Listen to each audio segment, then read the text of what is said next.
Welcome back, members. Can we start? So, fourth and the last session of the day, audit of advances. I welcome speaker of the session, P R Suresh. Uh, I request chairperson of the branch to escort and present a floor bouquet to the speaker.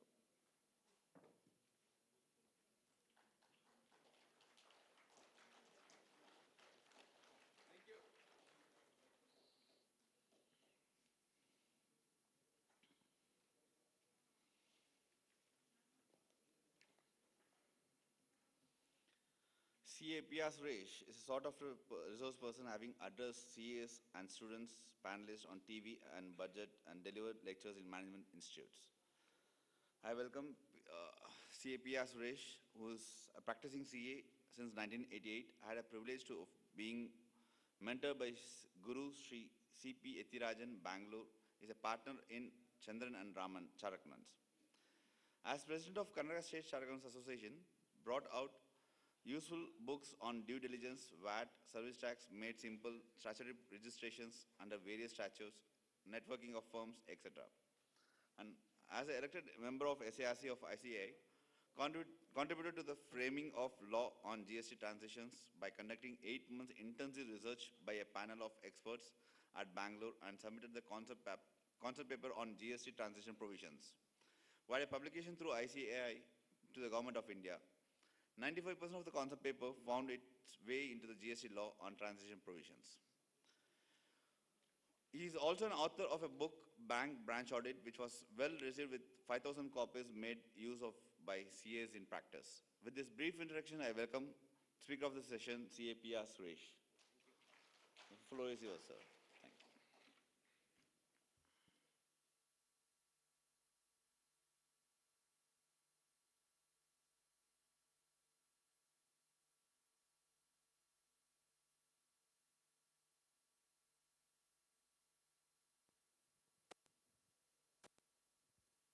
Am I audible?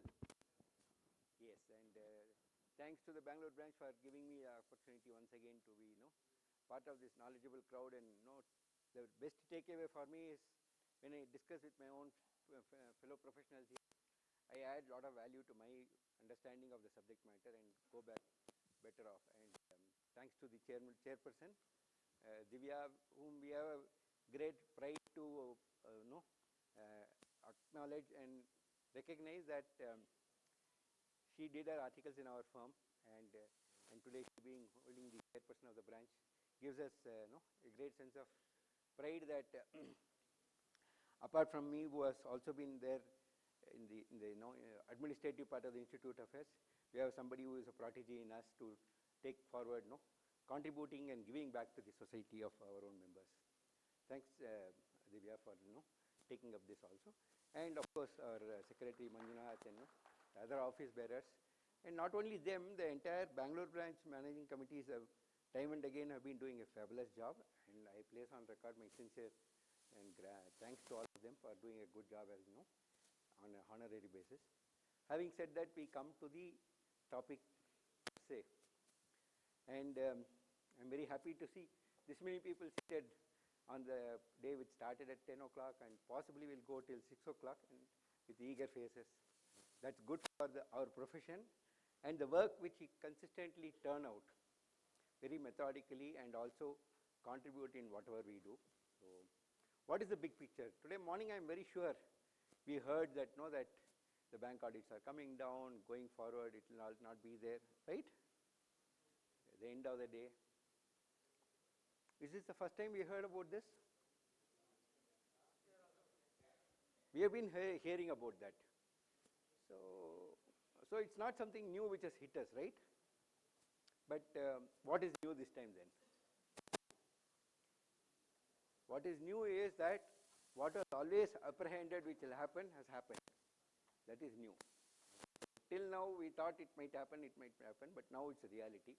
Having said this, I need to place on record where it started. It started with the 1% committee of Sri Basant Seth, who was the managing director and chairman of Syndicate Bank. about 7-8 years back, if I'm not wrong, it was in 2015, that Basant Seth, in his report, is it audible? Basant Seth in his report had said that the bank branch audit has failed to deliver the results for which the bank branch audit is designed. Very sweeping statement. And those were the days when the report of the audit which we are giving did not contain the clause of the MOC tables which we are now mandatorily required to do. The statistics furnished by Basant Seth was in 99.5% of the branches there are nil MOCs. If that be so, what is the value addition by doing branch audits was very hitting below the belt was asked by that committee.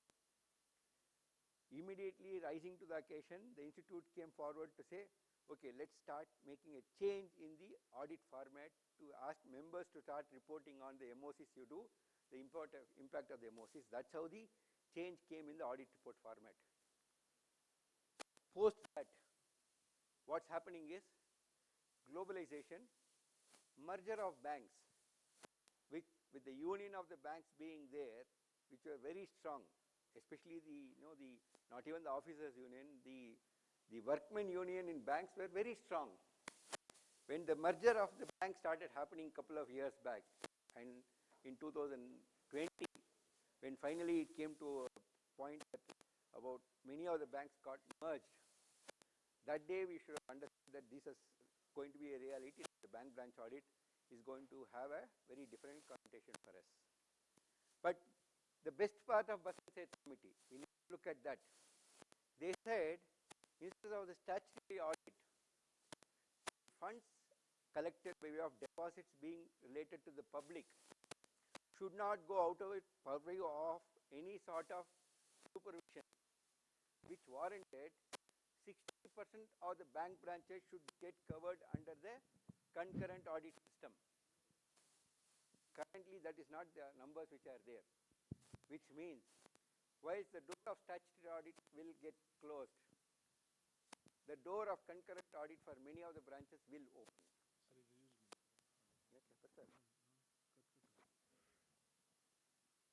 So given this background, I am very sure that the concurrent audit is going to be more. And the biggest good news which we can have out of Basant Seth committee, while she was very critical and scathing in telling that the profession has failed in its duty, the best part is, he said the current fees paid to concurrent auditors is like throwing peanuts to monkeys. He didn't use this terminology, but he said the minimum fees which should be paid should be equivalent to the amount of salary paid to the officer of the branch.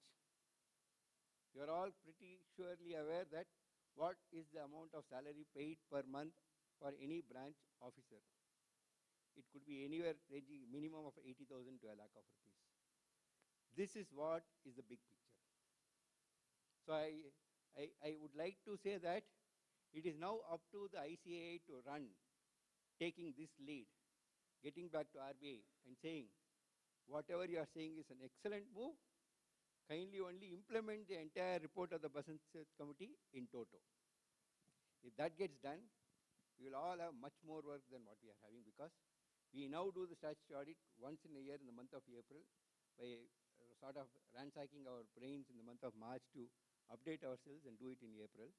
Then you'll have work for 12 months in a year, not 1 month or 2 weeks or whatever it is. This is where we are. And with this sort of, whether good or bad, I don't know what I have said, but this is where we stand. I would like to get into the topic of audit of advances. And I'm sure audit of advances is not something which is to be completely kept aside of the previous topics, the 3 speakers who have spoken. I'm very sure each of them has touched some portion of the audit of advances. Because audit of advances, when we get into the branch, it's like an elephant. And in about, if you have to start embracing the elephant and trying to feel and tell what it looks like or how it is and things like that. It's a mammoth one. Somebody will touch the tail, somebody will touch the trunk, somebody will touch its. So this is how an audit is, advances. And many of the topics would have been covered. I will start away with the IRAC norms. I'm sure that all the three speakers have been very kind enough to leave that topic to me, saying that it will be dealt with by Suresh. Okay. What is IRAC norms? Income recognition, asset classification, and provisioning norms. Now, when we talk about income, we are all fairly conversant that in banks, they follow accrual basis of accounting, with the exception that maybe for locker rent or in terms of some small amount of commissions of multiple years or no, or discounting of things, or in certain other aspects, they don't follow the accrual basis. But the single largest item on which accrual basis is not followed is on what? The one largest item on which accrual basis for accounting is not done is on interest income on non-performing advances. So that is also done only on the basis of record of receipt, which is cash basis. Okay. So this is how the income recognition happens.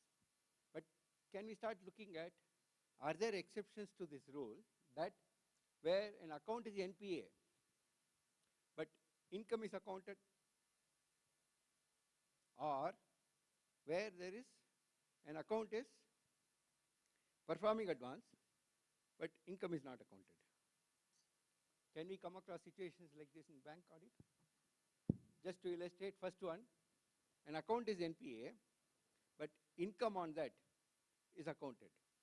And when you talk about income in a non-performing advance, it is not only the interest income. You are not supposed to recognize the expenditure or any other income coming to that, whether it is your folio charges or renewal charges or discounting charges. Any of those charges to that extent not realized are not supposed to be recognized as income. Are there any exceptions to this rule?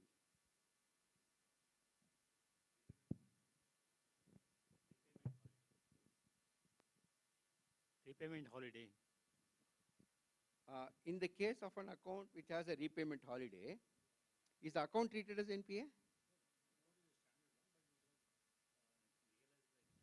No. Is it accounted as income or not? Then that's not an exception, because account is standard, so you are accounting on accrual basis. Is an account is standard but don't recognize on accrual basis, or account is non-performing but you account it on accrual basis, which is exception to the rule of general accounting. Yes, sir? No central government, sir. Central government is worse in doing things than anybody. There is no such. In terms of central government guaranteed advance, the only difference between a private advance and a central government guaranteed advance, I'm just skipping the gun, is that in terms of an asset classification. In terms of an asset classification, why the central government guarantee alone is given that is because when a central government guarantee is issued, who is issuing the guarantee? Who is giving the guarantee? Government. Government. Who is government? Who is government? The President of the Republic of India is giving a guarantee, and you say that such account can be classified as non-performing. But even there, if the guarantee is invoked, and if the guarantee remains unpaid for 90 days, even that has to be classified as NPA. Only when it is not invoked, then the central government guaranteed accounts on the basis of a default alone need not have to be classified as NPA.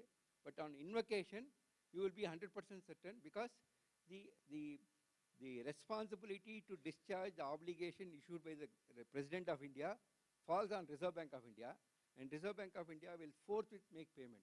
So there can never be a situation if an invocation of a guarantee, central government guarantee happens, it will lie for 90 days after that. So this is the fundamental reason why the central government guaranteed accounts only for asset classification purposes are not treated as NPA. But even here, this is the exception to the general rule. If an account of a central government has not been classified as non-performing, but the invocation of the guarantee has not happened, but the account, though it is not classified as NPA, beyond the threshold of that 90 days, Notwithstanding its asset classification status being standard account, income has to be recognized only on receipt basis, not on accrual basis. So this is the exception to the rule. Asset is a standard asset, but income is accounted on receipt basis, not on accrual basis.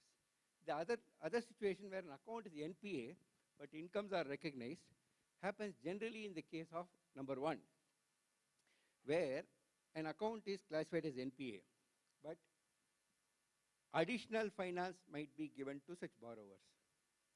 When an additional finance is given, for the next 1 year, that additional finance alone will be treated as a standard asset. Even though it may come under the same SIF of the borrower, that additional finance will have a different treatment to that. It will be treated as a standard asset till such time the repayment obligation on that kicks in.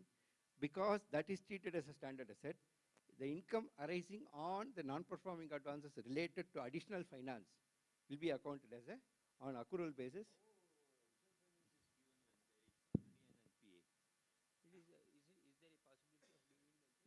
Sir, what happens is, let's take a case that an industry is going through a tough situation. Account is classified as NPA, and the company wants to revive that and put it back on track. Then there are certain mechanisms called as haircut and things like that, which will deal with it if time permits. There is a nursing program, whether it's an MSME or project loans or whatever it is, there's a nursing program which happens. In the nursing program, what happens is, any nursing program can be done at any stage of the loan account.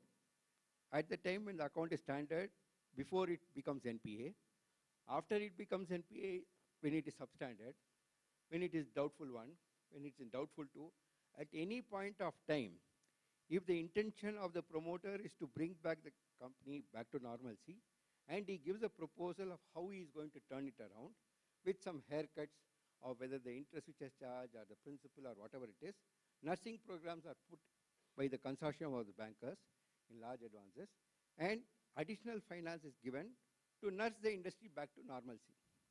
So during that period, based on the approvals as per the Reserve Bank of India's norms related to revival of sick industries, additional finance can be granted, where conditions will be the upfront 15% of the capital should be brought in by the promoters. There are a lot of conditions. Okay. If they are able to do that, during that period, for 1 year, it will be treated as a standard asset. During that 1 year period, the main account will be treated as non-performing. This will be a standard asset, and on this, income is permitted to be taken. Okay. Then second is, in terms of agricultural advances. When we talk about agricultural advances is covered, I'm sure somebody must have talked about the RBI Master Circular on natural calamities and disaster and relief measures to agriculturalists on account of that. Because the nature's vagaries are so very different, right from typhoon to having earthquakes, floods, drought. All these are not in the domain or control of the agriculturalists. In spite of that, they undertake agriculture to provide food for the country and the globe. Most of us, we export also. So given that, if there is a natural calamity, then normally there are 2 crops, Kharif and Rabi. Okay. So if there is going to be an effect only to 1 crop, okay, the norms are clear that if only 1 crop out of the 2 crops per annum is affected, then only that particular program of repayment should be rescheduled, but not beyond 1 year. If it is going to be done beyond 1 year, then that rescheduling is to be treated as a non-performing advance. But if both the crops are failing, then reschedulement done, extending the time period beyond 2 years, 3 years also is permitted. Such accounts are not classified as NPA. Coming back to this, where natural calamities are hit, and in order to revive, the entire floods have taken away the produce. You can't expect them to sell that or return the money back. So they are given additional finance for that. In such case, in those periods, even if that account is treated as non-performing for one account, the other additional finance for revival, on such accounts, you can treat it as this. The third instance is where there is farmers service societies, primary agricultural cooperative societies, PACS and FSS. In these cases, what happens is, instead of the individual farmer borrowing, there is a group of farmers join the organization, farmer service societies, and the society takes loan on behalf of them. Some 30 members will join together, and a loan will be taken for a particular program for these 30 people.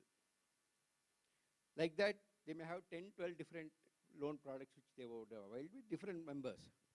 If one set of these 30 default, that should not affect the other people who have not defaulted. So scheme-wise, the NPA classification is on the basis of each of this and not of the borrower being a primary agricultural cooperative society or farmer service society as such. Because of which, whilst one program of that is treated as NPA, the others are not treated as NPA. In such cases, the income is accounted. The fourth aspect is, if a loan is given and the borrower is classified as non-performing, however, it also has what is called as letters of credit which has been discounted. Okay. Even if the account is NPA, if a letter of credit is discounted and the discounting fee is taken to income, should it be reversed? I think I have spoken long than asking questions, not my normal way. Yeah. Situation is that non-performing advance, borrower A, he is discounting a letter of credit and paying the charges for discounting charges for letter of credit. Should this discounting charges be taken as income or not? I think we can take it as income. Anybody else? Account is non-performing advance. Can we take?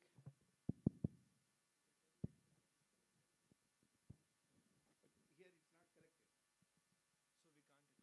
So we can't recognize it. You can't recognize. Good. And Corrected upfront.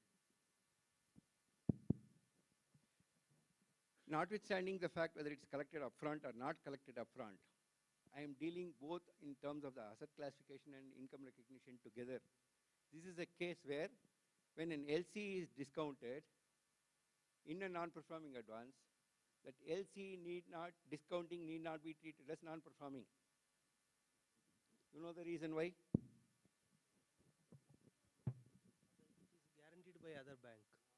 So it is not the borrower who is there. The person, the bank which has issued the LC steps into the shoe as the debtor to the bank. So because it is being guaranteed by another bank, even though the account of the borrower is NPA, you don't have to consolidate this as NPA and make provision also on that. So this will be kept as part of your standard advance, even though the borrower is there. So these are some very basic things on which, normally what we think, okay, NPA of borrower, everything will be, NPA and also income not to be recognized. These are all some of the nuances which are there, which I thought we should possibly, get ourselves familiar with. Any questions so far? The same bank has provided the LC, then that will be affected. No, whether it's the same bank or any other bank, because the moment a letter of credit is issued, it becomes the obligation of the person issuing the letter of credit to make payment when the invocation of the letter of credit happens. It is not for the borrower to be paid. So the claim is not with the borrower, the claim is with the bank which has issued the letter of credit. Whether it's the same bank or any other bank. Globally also, any bank is okay. As long as that comes within the ambit of recognized banks under the RBI system, then any bank is okay. So any questions so far? So I dealt with something called your income recognition, and coming to asset classification, some of the exceptions to the general rule. And on the other side of the same income coin, I also dealt with exceptions to the rule of asset classification not being borrower-wise of all assets. Exceptions to the rule I would dealt with. Any further questions on this, I would appreciate, because then we'll be clear about it. it will be there. Yeah, under same SIF ID, you will have both. This is the way, this is why I said exception. Will it raise any objection or what? Sir, there is nothing called objection. First of all, because it is beneficial to the bank, you can be 300% sure they would have done this. It is for auditors to be awake. We have to keep our eyes open to see whether every SIF ID is correctly taken or not. For the bank, whatever is beneficial, they would have first called the software vendor and said, you please provide for this. And if you are still having any doubt on that, test check that. Any case, now you'll have to do audit of advances of not fund-based alone. Fund-based plus non-fund-based is what you need to see. In fund-based, if an account is NPA, in non-fund-based, it is also not showing NPA. You need to see whether this is the reason. Or if fund-based is showing NPA, non-fund-based is not showing NPA, it could be an error, which will warrant an MOC. So you can look at it. Sir, if director has given a personal guarantee to a company and director loan becomes NPA, so is there any implication on company account, or should I classify company account also an NPA? And what happens if it is a partner of a partnership firm? It's a good question. First of all, is the company having a separate legal entity? Right? So, if a person is having a separate legal entity and the director is having a separate legal entity, you can very well clear the understanding is it is borrower-wise. Are there two different borrowers then? Can you make the company, just because the director is an NPA account, as part of this? On a corporate structure, it is not possible unless you are able to lift the corporate will, which we'll look at it when we look at the aspect of what is a fraud which is possible. If there is diversion of funds and they are taking away or they are doing things, in extraordinary circumstances, you can go behind it. On a plain reading of it, it's not required.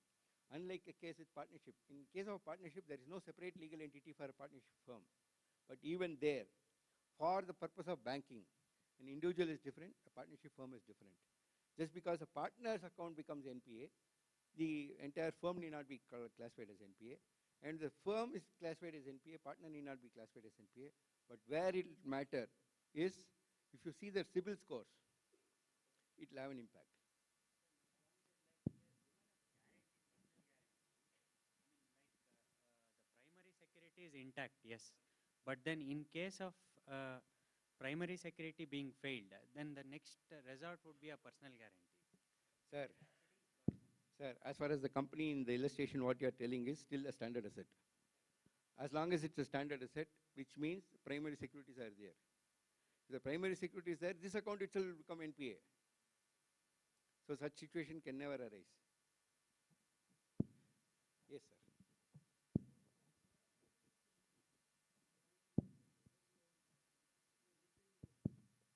In a retail loan, we see many a times there are two borrowers, three borrowers who are co-applicants, not guarantors.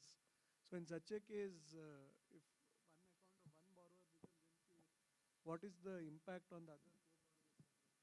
Whenever joint obligations like co-borrowers or co-applicant is there, loan is given by the bank to both the people. It is not multiple people. It's their responsibility as individual borrowers. They may or may not share the proceeds. Each one of them is treated as a borrower, and if there is a default, each one of them is a non-performing advance, and it will be reported in their CIBIL.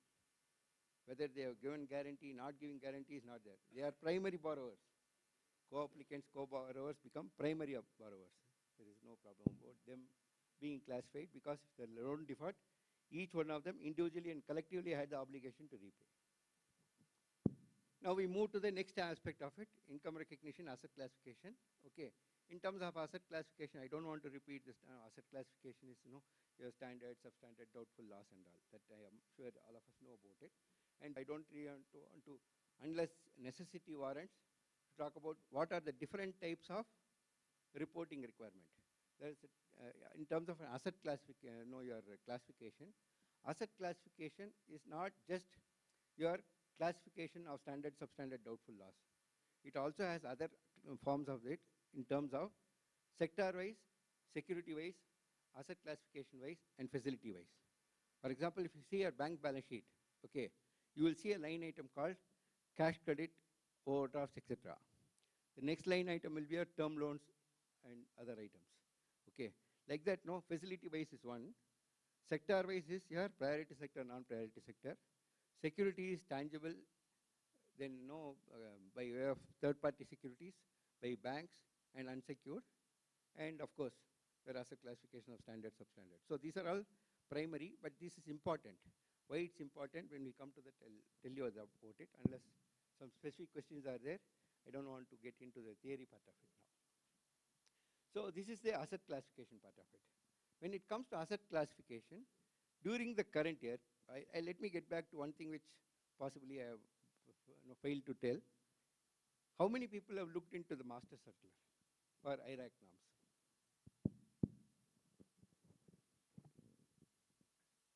Anything?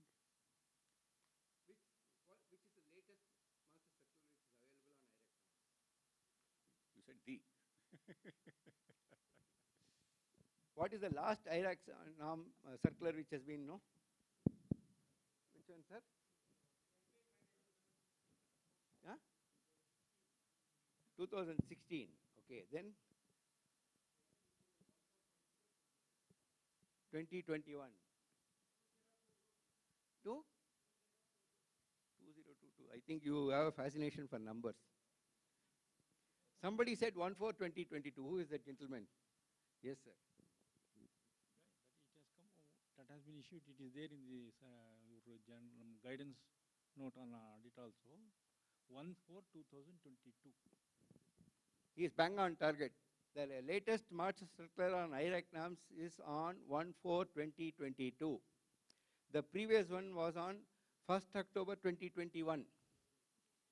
After the 1st July 2015, the master circular was consolidated only on 1/10/2021.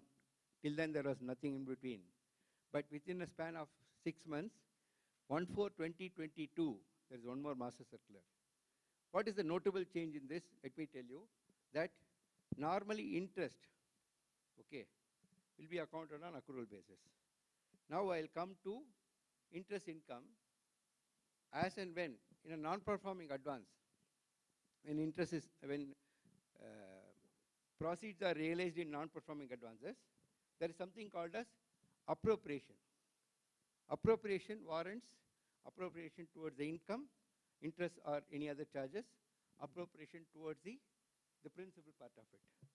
In an NPA account, by default, when some monies come, should it be taken to the income, all the other expenditures, legal expenses, folio charges or whatever it is, and then to the principal, or should it first be taken to principal and then to the other charges? Interest? Expenditure. Any other views?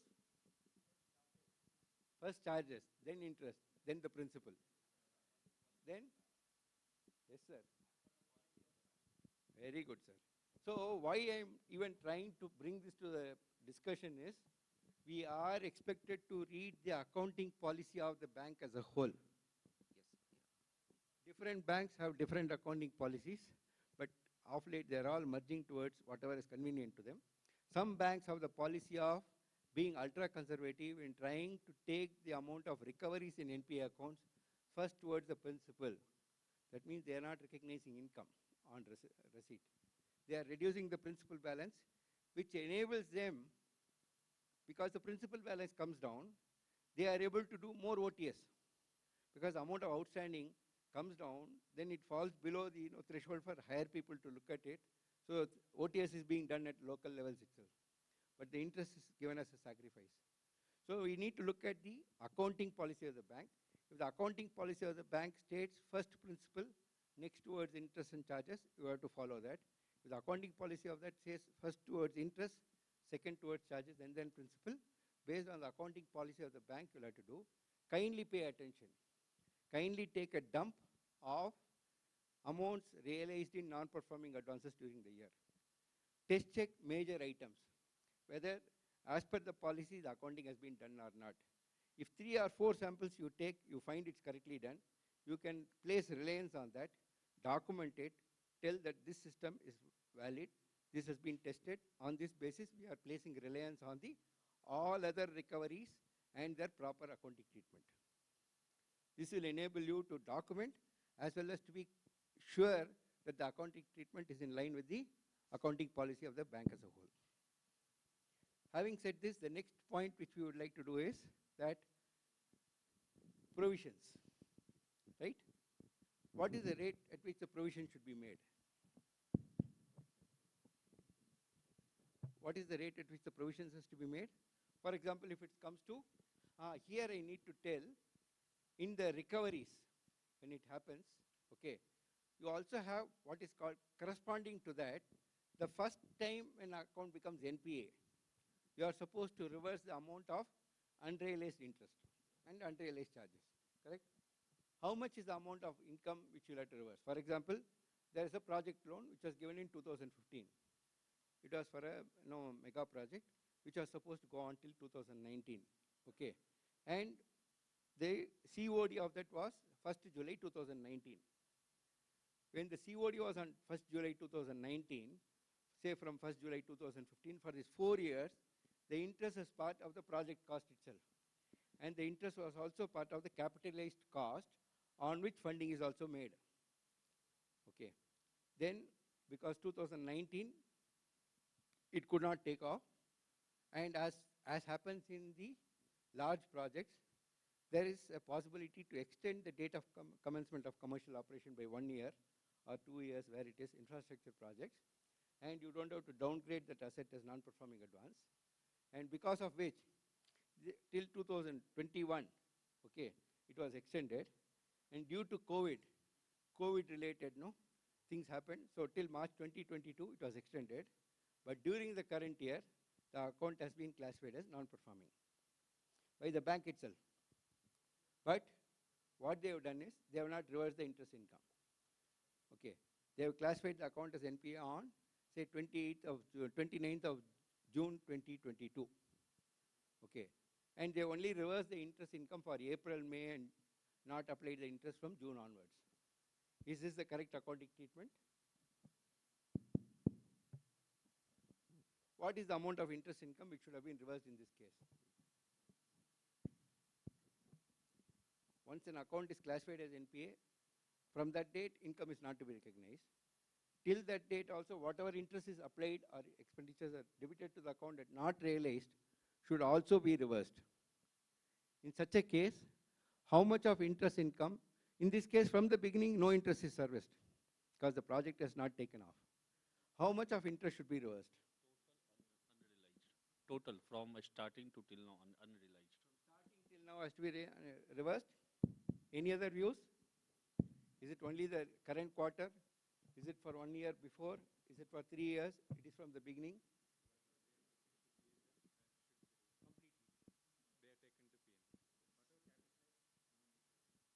This was the position till 31st March 2022. Any amount of interest which has not been serviced should be reversed. But the distinction which has been brought in by the Master Circular on 1/4/2022 talks about some slightly different. It says, where in a project loan, where the interest is part of a capitalized interest, then such capitalized interest being part of the principal component, such amount of interest income taken to the income head of the bank need not be reversed. So this is one change which has happened in the Master Circular, which I thought we should be keeping ourselves abreast. In case the bank has already put in their software and they are able to do that, when you go for audit, if you find a situation like this, then you will know that this is on account of the change in the norms by the Reserve Bank of India, and that's why they have not reversed it. And if they have wrongly reversed from the beginning, you can pass a positive MOC also, to the extent that as per RBI norms, the entire amount of interest income is not to be reversed. The capitalized interest portion of it need not have to be reversed. It can still go back to the principal by debiting the borrower's account and taking it to income head by way of an MOC. So this is in relation to the reversal of income. The next aspect of it is your provisioning norms. How much of provision do we do on standard assets? But do we do a provision on standard assets at the branch level? Since we don't do the provisions at the branch level, I don't want to take you through the 7 different steps of making provisions, because these are all handled at the head office. So we don't, unless individual banks want you to make provision at the branch level for standard assets, this is more of an academic exercise, and in the last session I don't want to deal on this. But what is the amount of provision to be done in case an account is becoming a NPA for the first time, say substandard asset current year? What is the amount of provision which needs to be made? What is the provision for substandard assets? Secured is 30%, unsecured fully. Any other numbers? Provision for substandard assets?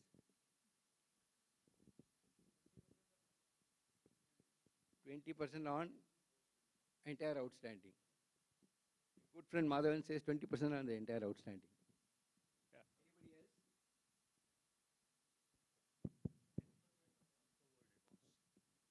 10% on the uncovered advance. What is uncovered advance? I mean, wherever there is a security, say it may be covering part or full.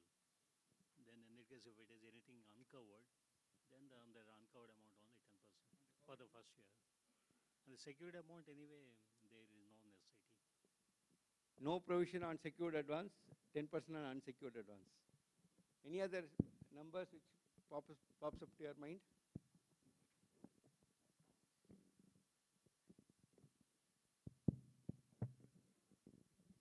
100% on unsecured.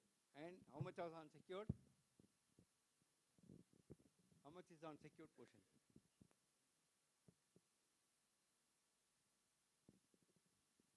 I myself keeping awake, that's why. What is it? 100% on unsecured loan, which is not covered by the security. Secured portion, I think 3 categories we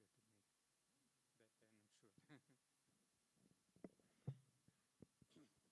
Basically, there is something called as a general rate, standard rate. The standard rate of provision for substandard assets is 15%.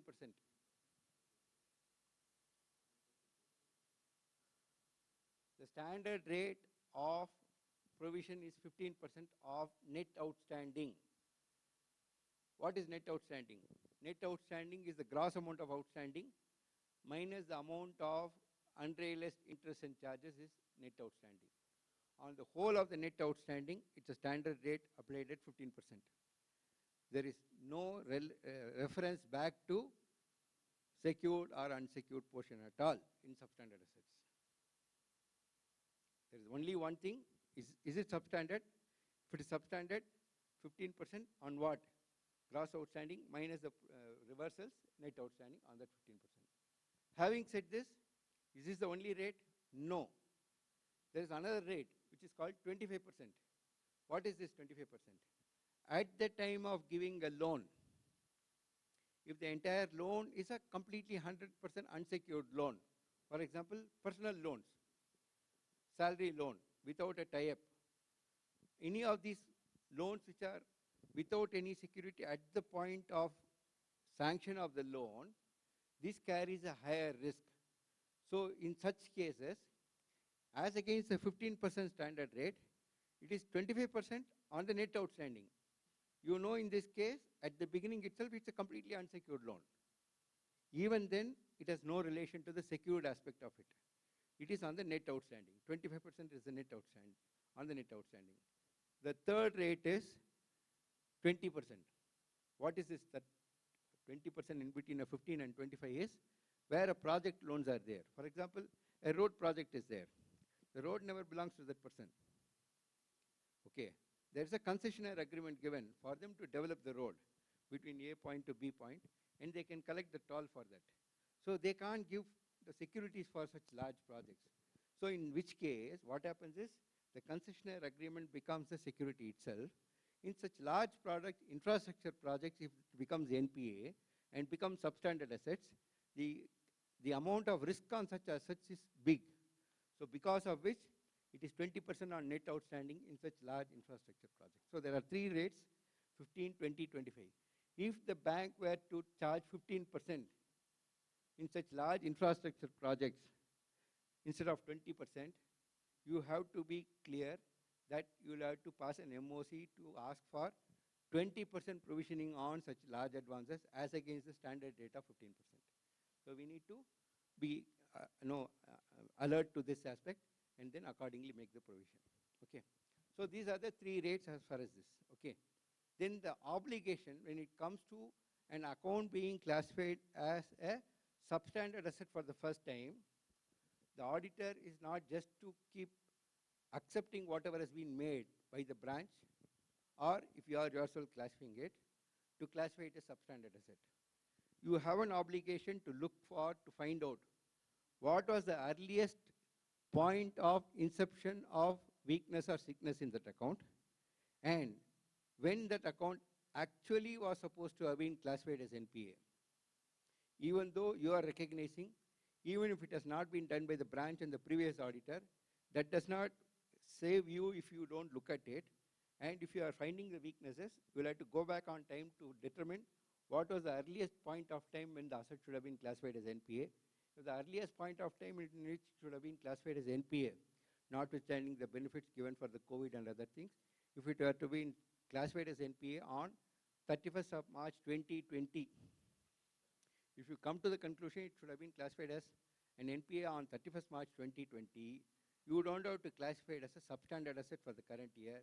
You can put the date of NPA as 31st March 2020, and since it is more than 3 years, it can possibly go directly to tier D2 category. It need not have to go through the phase of substandard doubtful loss.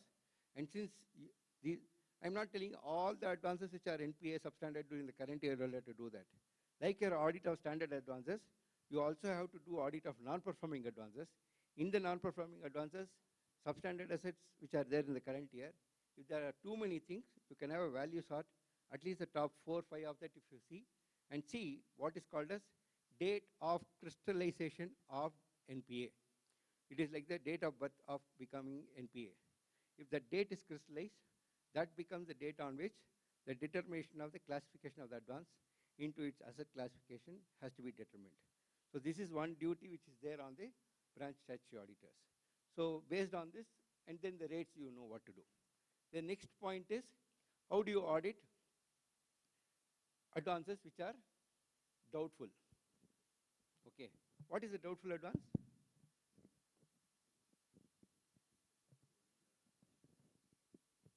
After 1 year, 12 months from the substandard. What is a doubtful advance?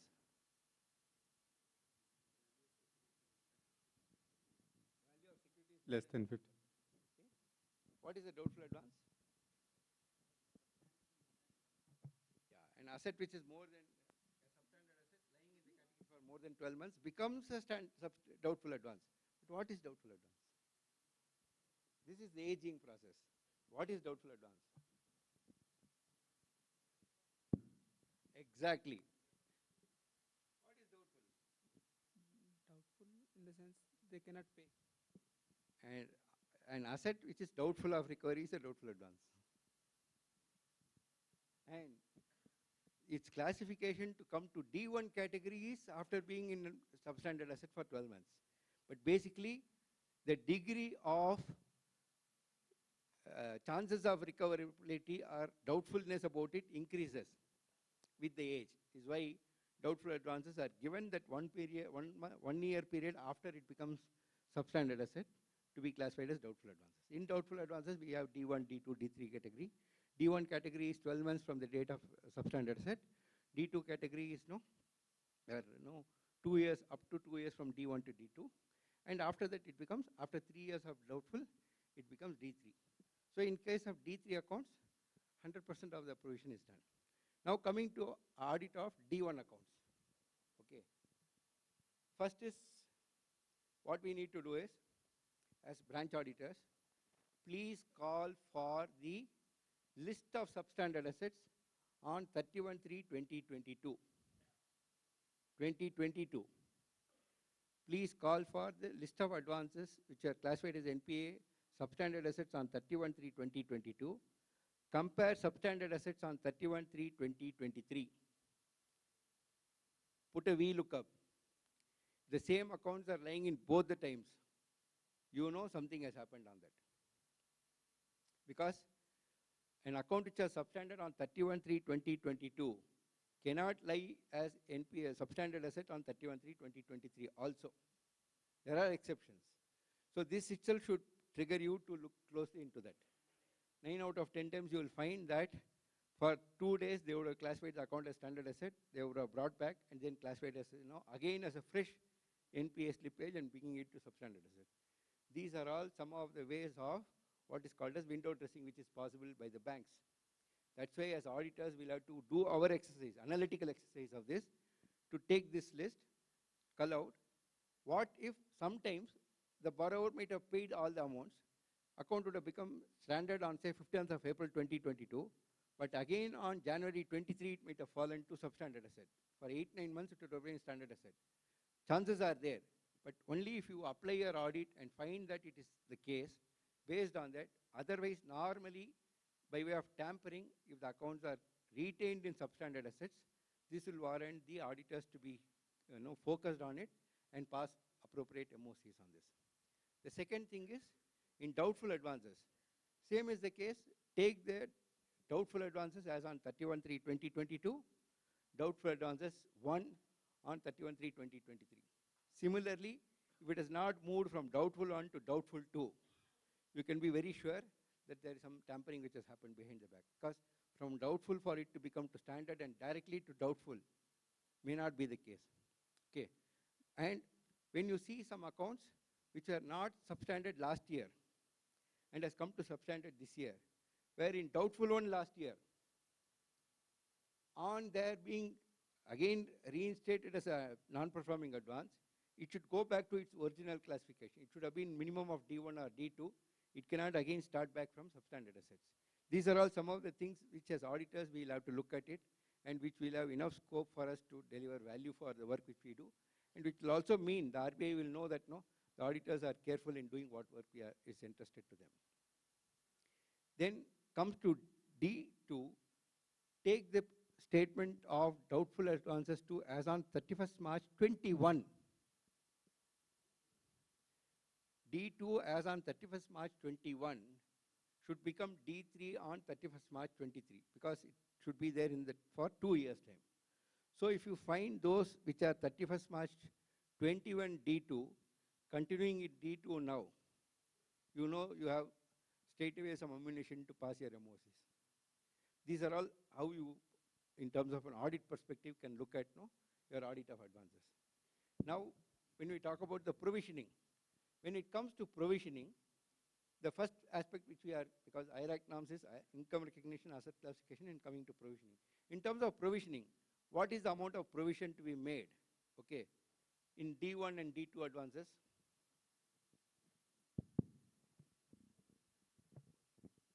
25% unsecured portion, 100% unsecured portion. That is for? Unsecured portion.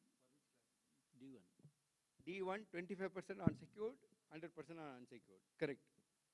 Any other? For D2? That's the right answer. So for D2, 40% unsecured and unsecured 100%. D3, 100%, irrespective of security. This is good. So now when you talk about the security, okay, we are expected as auditors to look at what is security.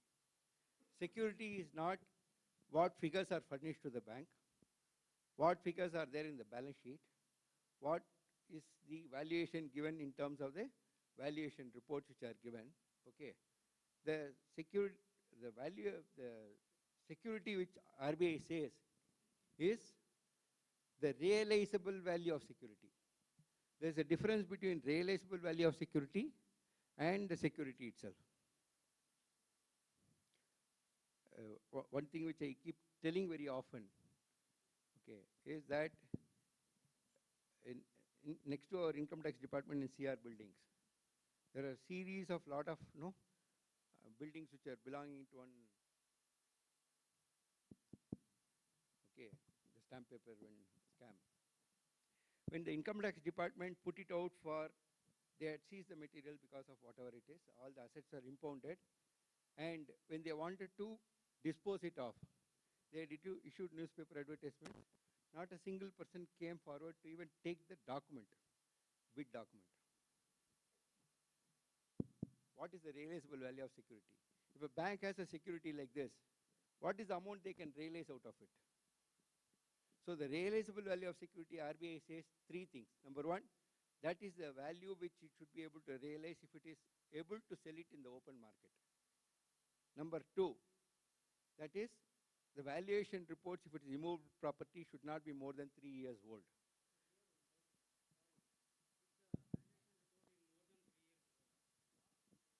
Zero.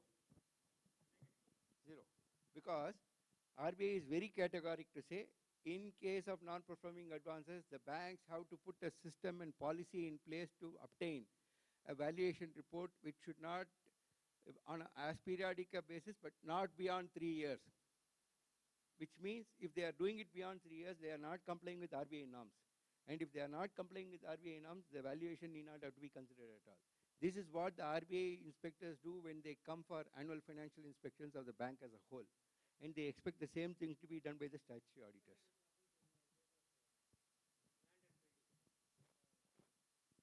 So this happens in case of land and building taken as security. Normally in housing loans, branches fail to take fresh valuation before 3 years. We have come across so many cases. You will have to take it as zero. You will have to quote RBI and then tell them that, look, you are violating not only RBI.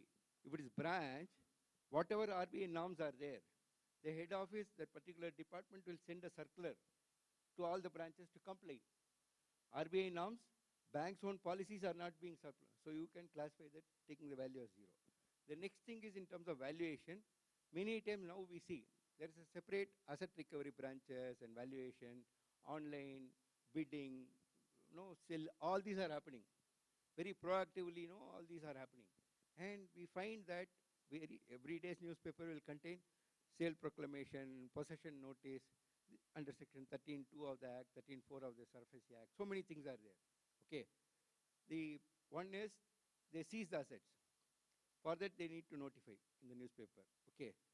That is possession. Okay. Then sale proclamation. When they want to sell it, they have to notify again. And then call for the bids. And online bids are done. You will find that there's a mechanism to record all the proceedings, and multiple times the bids fail. Multiple times the bids are failing, but then they would have taken a valuation report. The valuation report, for example, the outstanding is say 1 crore. The valuation report says 2 crores. And the reserve price fixed is 1.6 crores. And 3 times bid has failed. No person has come forward. Will you take that value of 2 crores as the value of security which they will be putting because they have a valuation report? There are occasions where this 1.6 after 2 attempts would have been brought down to 1.32.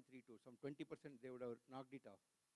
32 lakhs will go off because they are not able to get buyers. They would issue one more with a revised reserve price of 1.28 crores. Is the 2 crores as per the valuation report to be taken, or 1.6 crores reserve price originally given, or 1.28 taken second time?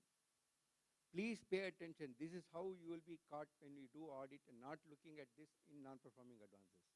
We have to pay attention on large non-performing advances, and where these are all happening in doubtful advances which has an impact on the provisioning. Auditors are expected to look at it to see that the correct provisioning is done. Then you are supposed to take the lowest of the valuations which are there. And if after reducing 1.28 also, if there are no bidders, they may further reduce it by 10%. So you will have to read the file. For example, as I told, this is one single largest NPA account, okay, of the bank in which provision is done, taking the value as fully secured. You do the audit of it 100%. Then small things which are 8 lakhs, 10 lakhs, 20 lakhs, 40 lakhs, you don't have to worry. In this, you apply yourself fully. And then work out and document yourself. If you are satisfied everything is as per norms, perfect, because this helps you to understand that others are also equally reliable. Or if not, other major accounts, you can still look at it. Okay. So the realizable value of security is what we need to take. And on the realizable value only we need to take, not on the numbers which are furnished by the bank or whatever it is. Having said this, whose responsibility is it to make provisions?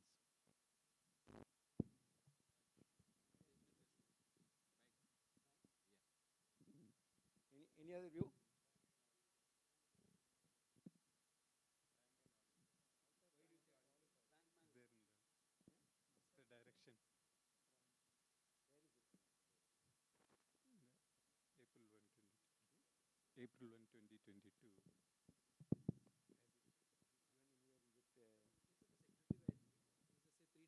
Security value of the D2 is say 3 times of the loan, then we need to make the provision at the 100% of the loan.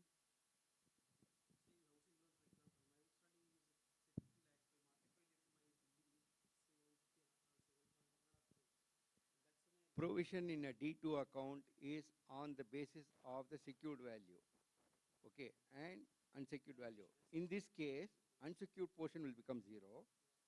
Whatever outstanding will be called as fully secured. Irrespective of whether it is 100% or 200% or 500%, security is fully covered. On the entire amount which is fully secured, the rate is 40%. That's how you apply. Very easy, sir. If you apply yourself, it's not very difficult at all. As I told you, first of all, in non-performing advances, large advances, you ask for the file. Like you have to see the file of a regular operating account. You look at the file, all the notices issued, 13-2 notices, their response, then the sale proclamation, then calling for the bid, then making a newspaper advertisement for sale, then the bids which has come. They will also have a noting of which are all the accounts for which the realizations have happened, how much has happened, and on the date of the bid being successful, they are supposed to pay only 25%.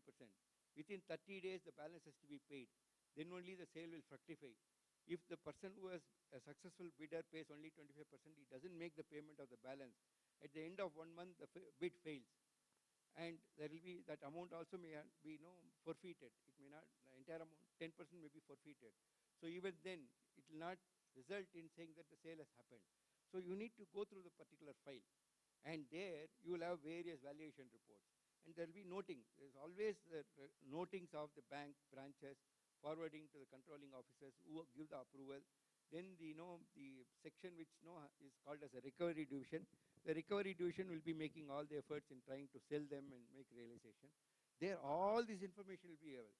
Wealth of information will be available in the NPA file of the borrower. Kindly take that, look at it, you will be able to do a fabulous audit. So this is, the answer was, whose responsibility is it to make audit? The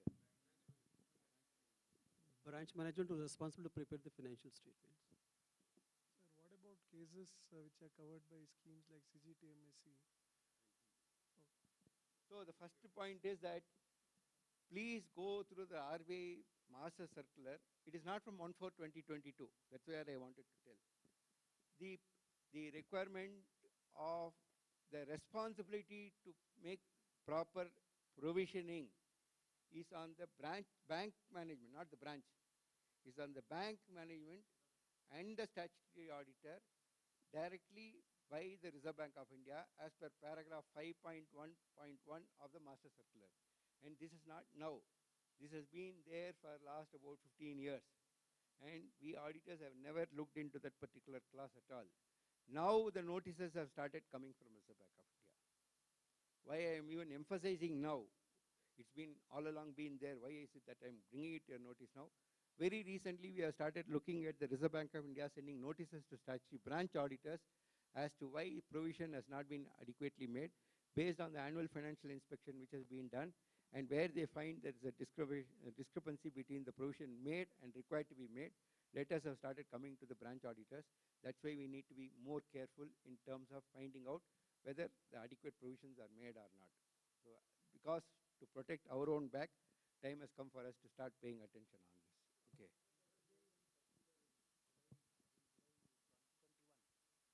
That auto NP has to be there, whatever system CBS. How the auditor can be proficient on that, and how to find out that system is done?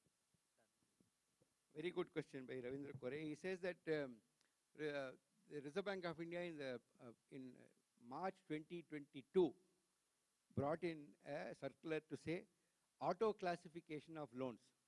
Prior to that, all the banks, whether it is under their Finacle, whether it is their Banks Master or whatever platforms in which they were running the NPA programs only at quarter ends. That's why most of the banks you would have seen the date of NPA at quarter ends. Whereas the account would have become NPA during any time during the quarter, But because the run happened at the quarter ends, they used to classify as NPA. This year you find if any account is classified as an NPA at any quarter end, you can be reasonably sure that they are not following RBI norms. Because except for the January, February, March, 31 days, 28 days, and 31 days, which comes to 90 days, all the other 3 quarters are more than 90 days. For example, your April to June will be 91 days, your July to September will be 92 days, and your October to December is 92 days. That's how we get 365 days. So if the date of NPA is going to be as of 31st March 2023, there is a possibility of 90 days now. But in all other quarters, if it is going to be a quarter end, you can be reasonably sure that they are not following the auto classification. Number 2, this time when you see the dates of NPAs being middle of that months, you can be reasonably assured that the due date of installment falling on a particular day, the amount of interest or installment not having been serviced, it is classified exactly on 90 days. That will also give you the strength to know that, yes, they are following the auto classification. Third, in substandard asset, in large substandard assets, make a test check. What was the date of their default? And from 90 days from that date, whether the account has been classified or not. If you see it's correctly done, you know the system is in place. If you find that it's not there, it will enable you to understand that the auto classification is not there. Then the question came as to what happens when there is a security like CGAT MSC or Exim Bank, Export Credit ECGC. Of course, DACGC is no more in vogue. In these cases, how do you take the security value? The security value is that as per the schemes, whether it is a CGT MSC or whether it is Export Credit Guarantee Corporation. In Export Credit Guarantee Corporation itself, there are 2 different things. Wholesale trade practice, which is 75%, and there is one more special scheme. You will have to look at what is the coverage by way of these things. If it's in CGT MSC, 60% or 75% as the case may be, what is the amount of coverage which is given by them as security? That portion can be considered as secured portion. This is not the tangible security alone. The guarantee given by the CGT MSC partakes the guarantee as a tangible security. Similarly, the ECGC cover gives you whatever the amount of claim which is permissible from them is taken as a tangible security. There again, the role of the auditors is not just to rely on the claim saying that, sir, we have CGT MSC scheme, we have the ECGC. You will have to first see the day the account is classified as NPA, there are certain obligations. They are supposed to intimate the CGT MSC authorities or the ECGC that such account has become NPA. Second, they have to give a declaration to them that these accounts are not fraud accounts. Because if it is fraud and the bank has a role in it, they may deny the claim, in which case it cannot be forming part of your secured portion. Third, they have to prefer a claim within a period, 50 days, 15 days, 30 days. So the claim should have been preferred. If all these things are there, claim is there, valid, no fraud, and claim is preferred, then you can treat it as secured portion. If any one of them is missing, you'll have to do audit. And if it is rejected, you'll have to consider it no security. This is how we'll have to take care of this. Does it answer your question? Yeah. So this is in relation to the secured portion of it. Okay. Then what else?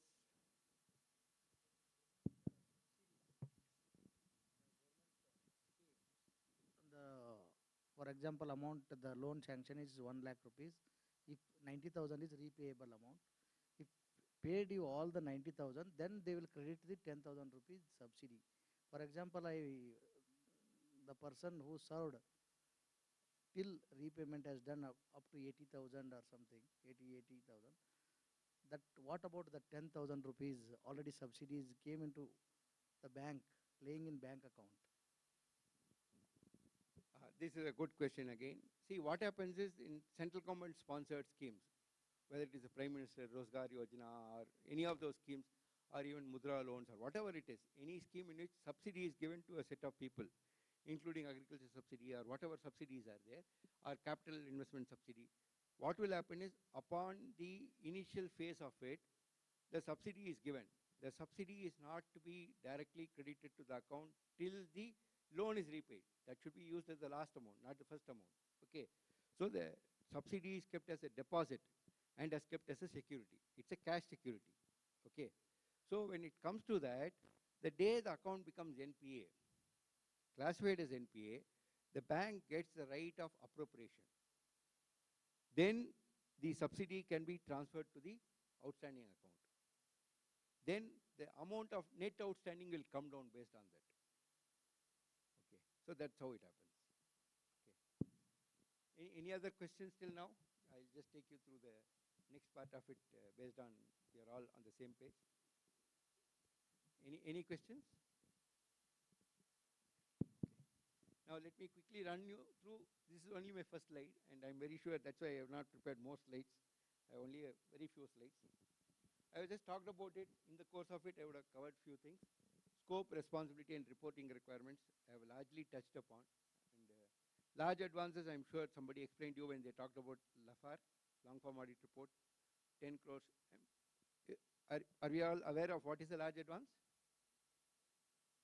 That's been dealt with in the morning, no? Because Sham sir dealt with LFIR, that time he must have dealt with it, correct? He didn't cover. Okay, that's why I want to cover. A large advance, by definition, is an advance which is 10% of the advance of the branch, or 10 crores, whichever is less. To illustrate, if you have gone to a branch which has an advance of, say, 43 crores, then 10% of that is 4.3 crores. Okay. So any advance which is 4.3 crores and above, you are mandatorily required to cover it 100%. You have no choice.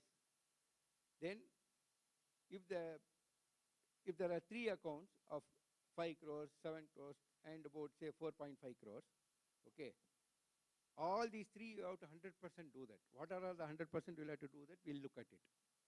The other advances, you are supposed to do sample of those things. You are not supposed to leave any product, but you can do sample text check of the others, which are not large advances. But large advances, like your substantive checking, 100%, yes sir? Now I'll come to that. First, large advances, 100% you will have to do. Sample size of the other things is, you take the product-wise listing, okay. As I told you, there may be 3 advances which are beyond 10%. One may be a cash credit, one may be a term loan, and one may be an overdraft against property.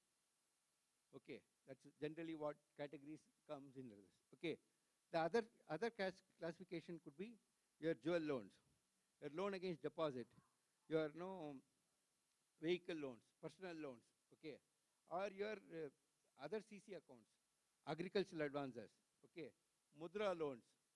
There will be different categories of loans based on the product wise will be there. Take the 1 or 2 of the top 2 of each of them. Have a dump of your entire Excel.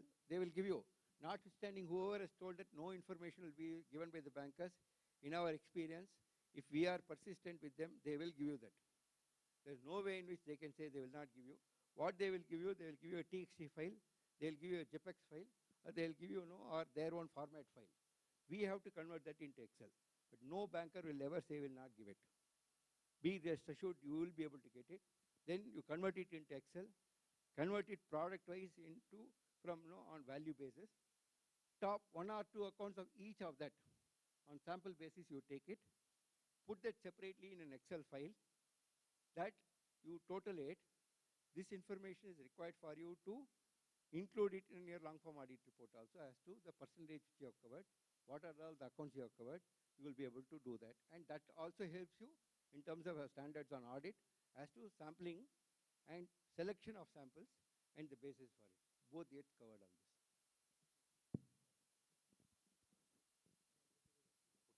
Both fund-based and non. Okay, so this is how the large advances are. I'll come to a situation where you are having a branch which is having about 243 crores, why 43 again? Say 219 crores. In 219 crores, 10% is 21.9 crores. If the advances, any advances about 10 crores, even if it is 30 accounts, okay, which cannot be the case because with 219 crores, 10 cannot be there. Even if it is about 8 accounts, all the 8 accounts you have to do thorough checking. What is thorough checking? I'll come to that. What is expected out of the auditors in large advances is a humongous amount of responsibility. humongous amount of responsibility. And I'm very sure if you see that in either one or the other parameter, all such big accounts will be hit. I'll go through that finally to understand. So this is what is a large advance. A large advance is one which is 10% of the outstanding of the bank, fund-based and non-fund-based, or 10 crores, whichever is less. Has to be 100% covered in terms of your bank audit and reported not only in terms of audit and findings, including in the coverage and percentage in your long-form audit report. Reporting is there. EWS, this is where I told you, when you are doing the audit of large advances, you have to put it through the barometer of whether there is any early warning signals of weakness in such large advances. If you find anything, you are expected to individually report on such large advances, and if it is materially significant to warrant an asset classification, only reporting it in long form audit report and not carrying it along in your MOC will expose you to some regulatory error. So if it is material and it warrants a classification, if you are reporting in LFAR, kindly ensure, notwithstanding any amount of coercion, pressure, threat, whatever comes from the branch management, never bow to that. If it warrants MOC, kindly pass the MOC. But when you pass an MOC, be very clear to write the details why. Reasons requiring reclassification is given in writing, saying that for these reasons of non-compliances which has effect on that, which will mean that there is the asset classification, notwithstanding what is being done, warrants a downgradation. Put that in writing and then record it. This is, I'll come to the individual instances, which is a list. I don't want to deal on that, which is self-explanatory. So I put it in the later slides, which you will also have.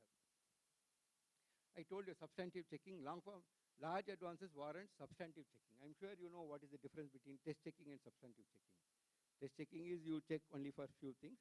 Substantive checking is 100% in-depth checking from end to end of a series of transactions to ensure that everything is properly complied. It's a much severe system of doing the audit.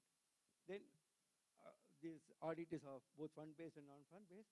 The comparative analysis of individual accounts. I told you about movement of NPA, substandard last year to this year, doubtful 1 to doubtful 2. I've already covered. Coming to the next one, whatever I have told you about account being NPA and movement between last year and this year, we have to do a similar exercise of standard assets to find out whether any camouflage is happening on that. For example, an account which was, say, SMA2 in September 22, continues as SMA2 in December 22, continues in SMA in January 23, February 23, March 23. As auditors, our antenna should go up. Especially if it is, even there you don't have to do 100% of that. Take the dump of your SMA accounts. Okay. And at least from September onwards, start having them as a dump from all the category, whether it is SMA 0, 0, 1 and 2. For your understanding, SMA 0 is where the amount of irregularity is from up to 30 days, 0 to 29 days. SMA 1 is 29 days to 59 days. Okay. And SMA 3 is 60 days to 89 days. Anything above that should be classified as NPA. So if something is going to be managed between 60 days to 89 days for last 6 months, I don't have to tell, you are all auditors, you know what to do. But please look at it. SMA 2 systematically it's done.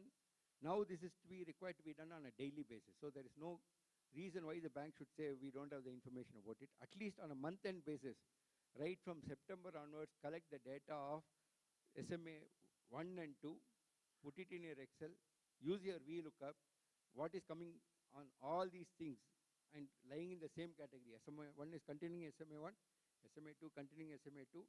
Look at it, bigger accounts. Many a times you will find that there is a window dressing which has enabled that particular account not to be classified as NPA. And this is where the role of auditors to look at and do the audit and accordingly, do the correct asset classification and provisioning on this. Okay, this is the way you do that. Anything specifically you would like to know about how to go about it and all, or it looks fairly clear for you to take care?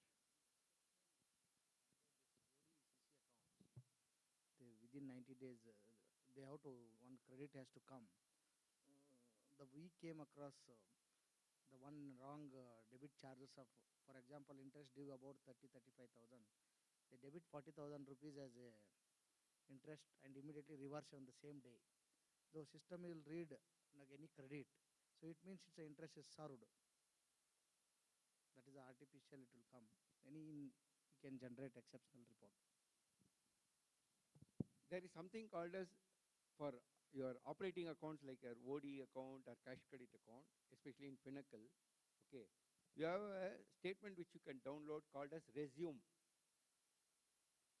In each of these large advances are you doing or the accounts which you are test checking, kindly get, there are two things. Either it has to be an operating account like an OD or CC, or it has to be a term loan. In the case of operating account, it's called resume. In the case of your term loans, it's called as your repayment schedule. Okay, so these two statements are available in the system, and I'm sure Premnath sir said how to get into that and give the commands, whether it is HLARA or whatever it is, or HLICP or whatever it is. Or if you don't know also, you can ask the bank personnel to give you that. Based on the dump, keep that as record. In that, what will happen is, the total credit for the year and the total debit will be available. Number two, number of days on which it was beyond the sanction limit will be there. Okay. Number three, most important, number of checks which has got dishonored will be there. Okay. And the number four is that what happens is that the amount of cash drawings also will be there. These all will enable you at a snapshot to understand the status of it. For example, the borrower has 5 crores limit and the amount of turnover is debit 53 crores and credit 58 crores. At the first instance itself, you know that the account is a standard asset. The proof of the pudding is in eating. With 5 crores of working capital limit, if 58 crores of credit is coming into that account, okay, there may be weaknesses, I'm not saying no, but at least it may not slip from standard asset category. But if the same 5 crore account, the total debit is 1.99 crores, total credit is 1.99 crores. That means they are just managing to scrape through to keep it as a standard asset. Okay. So these are all some ways in which a snapshot of this dump and taking that account and keeping a record will enable you to do that faster. And as rightly pointed out by Ravindra Kore also, in the case of credits, kindly analyze contrast. For example, they may pass an entry and reverse the same day. Not necessarily debit and credit. What will happen is, they may credit a third party's account and credit back. It may be a group concern. The very next day, they will reverse here and there. In both the accounts, there will be credits. Whereas, there is no fund which has moved into their accounts. These are all ways in which frauds happen. And this is where the role of auditors come. We are expected to do that, analyze the credits. And when we analyze the credits, you will find that the credits are not genuine credits. Where the credits are not genuine credit, that should not be taken for the purpose of either reckoning it as credits in the account or for saying that the account has been credited, so interest income is to be appropriated, so it should not be treated as NPA. So this is an audit perspective which has to be carried out in all advances.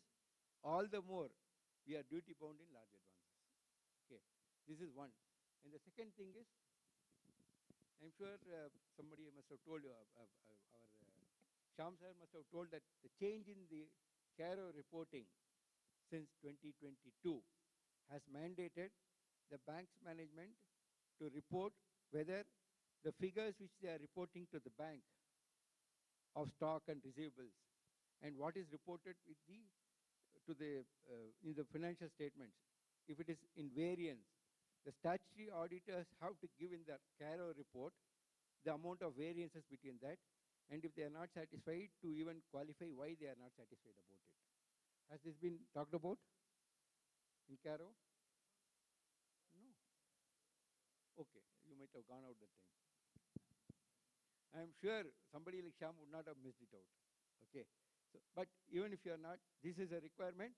So in large advances, if it's corporate borrowers, kindly look into their audited financial statements and the auditor's report. In the auditor's report, it's a mandatory requirement for 31/3/2022.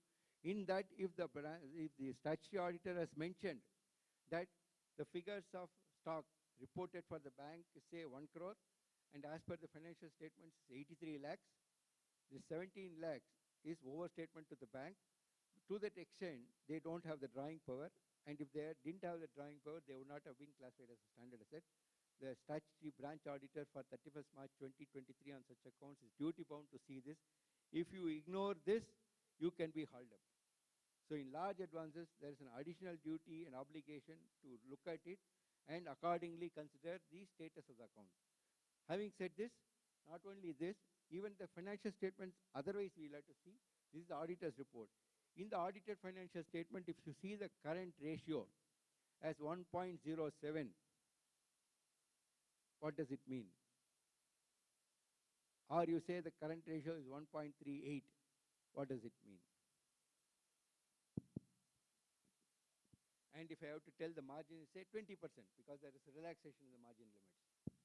If it is 1.38, 20% margin means, if you take 1.38 into 0.2, it is about 2.76. Okay. So if you take 2.76 out of that, 27.6, 20% is okay. So 27 out of 138, if you take, it's almost about 110%, which means the coverage is there. But on 107, 20% if I have to take, it is almost 21.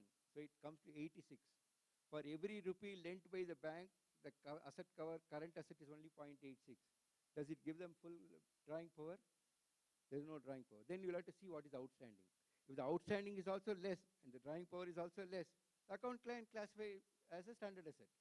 But where the outstanding is full to the limit, but the drawing power is not there, then it is one of the norms of the IRAC where the interest or installments are not serviced, or it's out of order. And if it is out of order, one is where there are no credits in the account. Number two, where there are credits, but the credits are not sufficient to take care of the amounts of interest in that account. Number three, where the account is continuously in excess of the sanction limit or drawing power.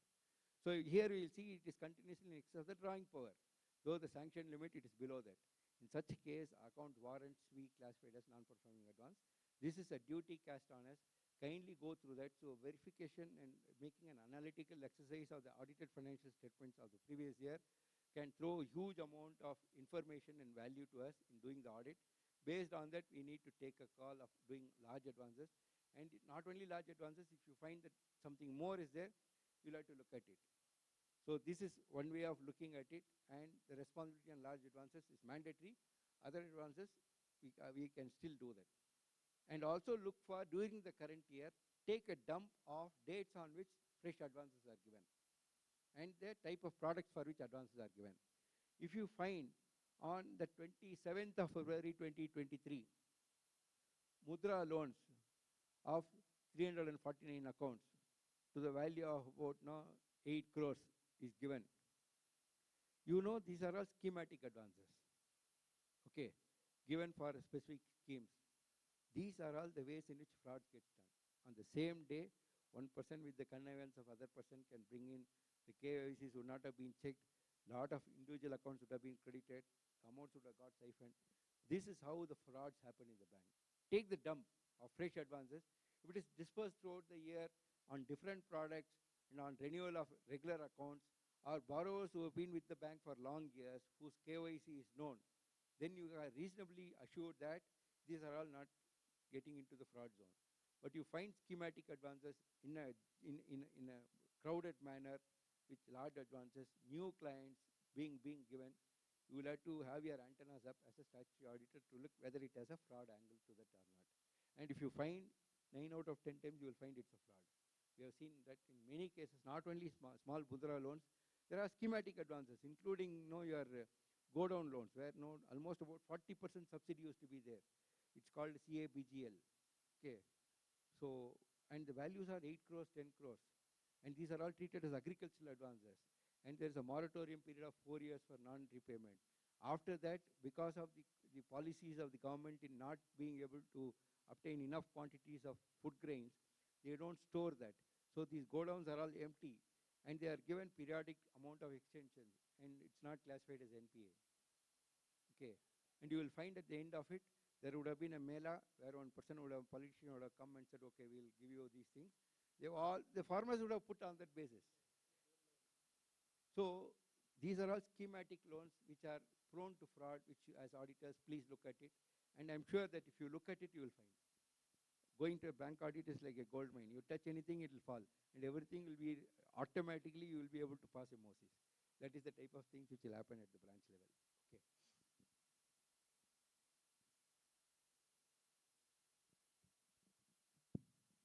Apart from what I talked, in case of new advances, okay, or renewals done, there is something called as credit audit.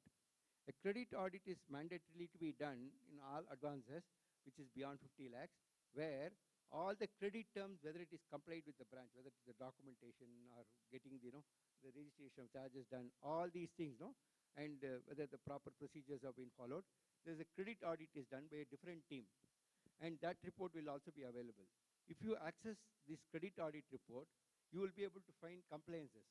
If the compliances are fully there, you will be reasonably assured that all the pre-sanction and up to the sanction point of it, whatever in terms of the advances, which are fresh advances given during the year, satisfactory compliance is there.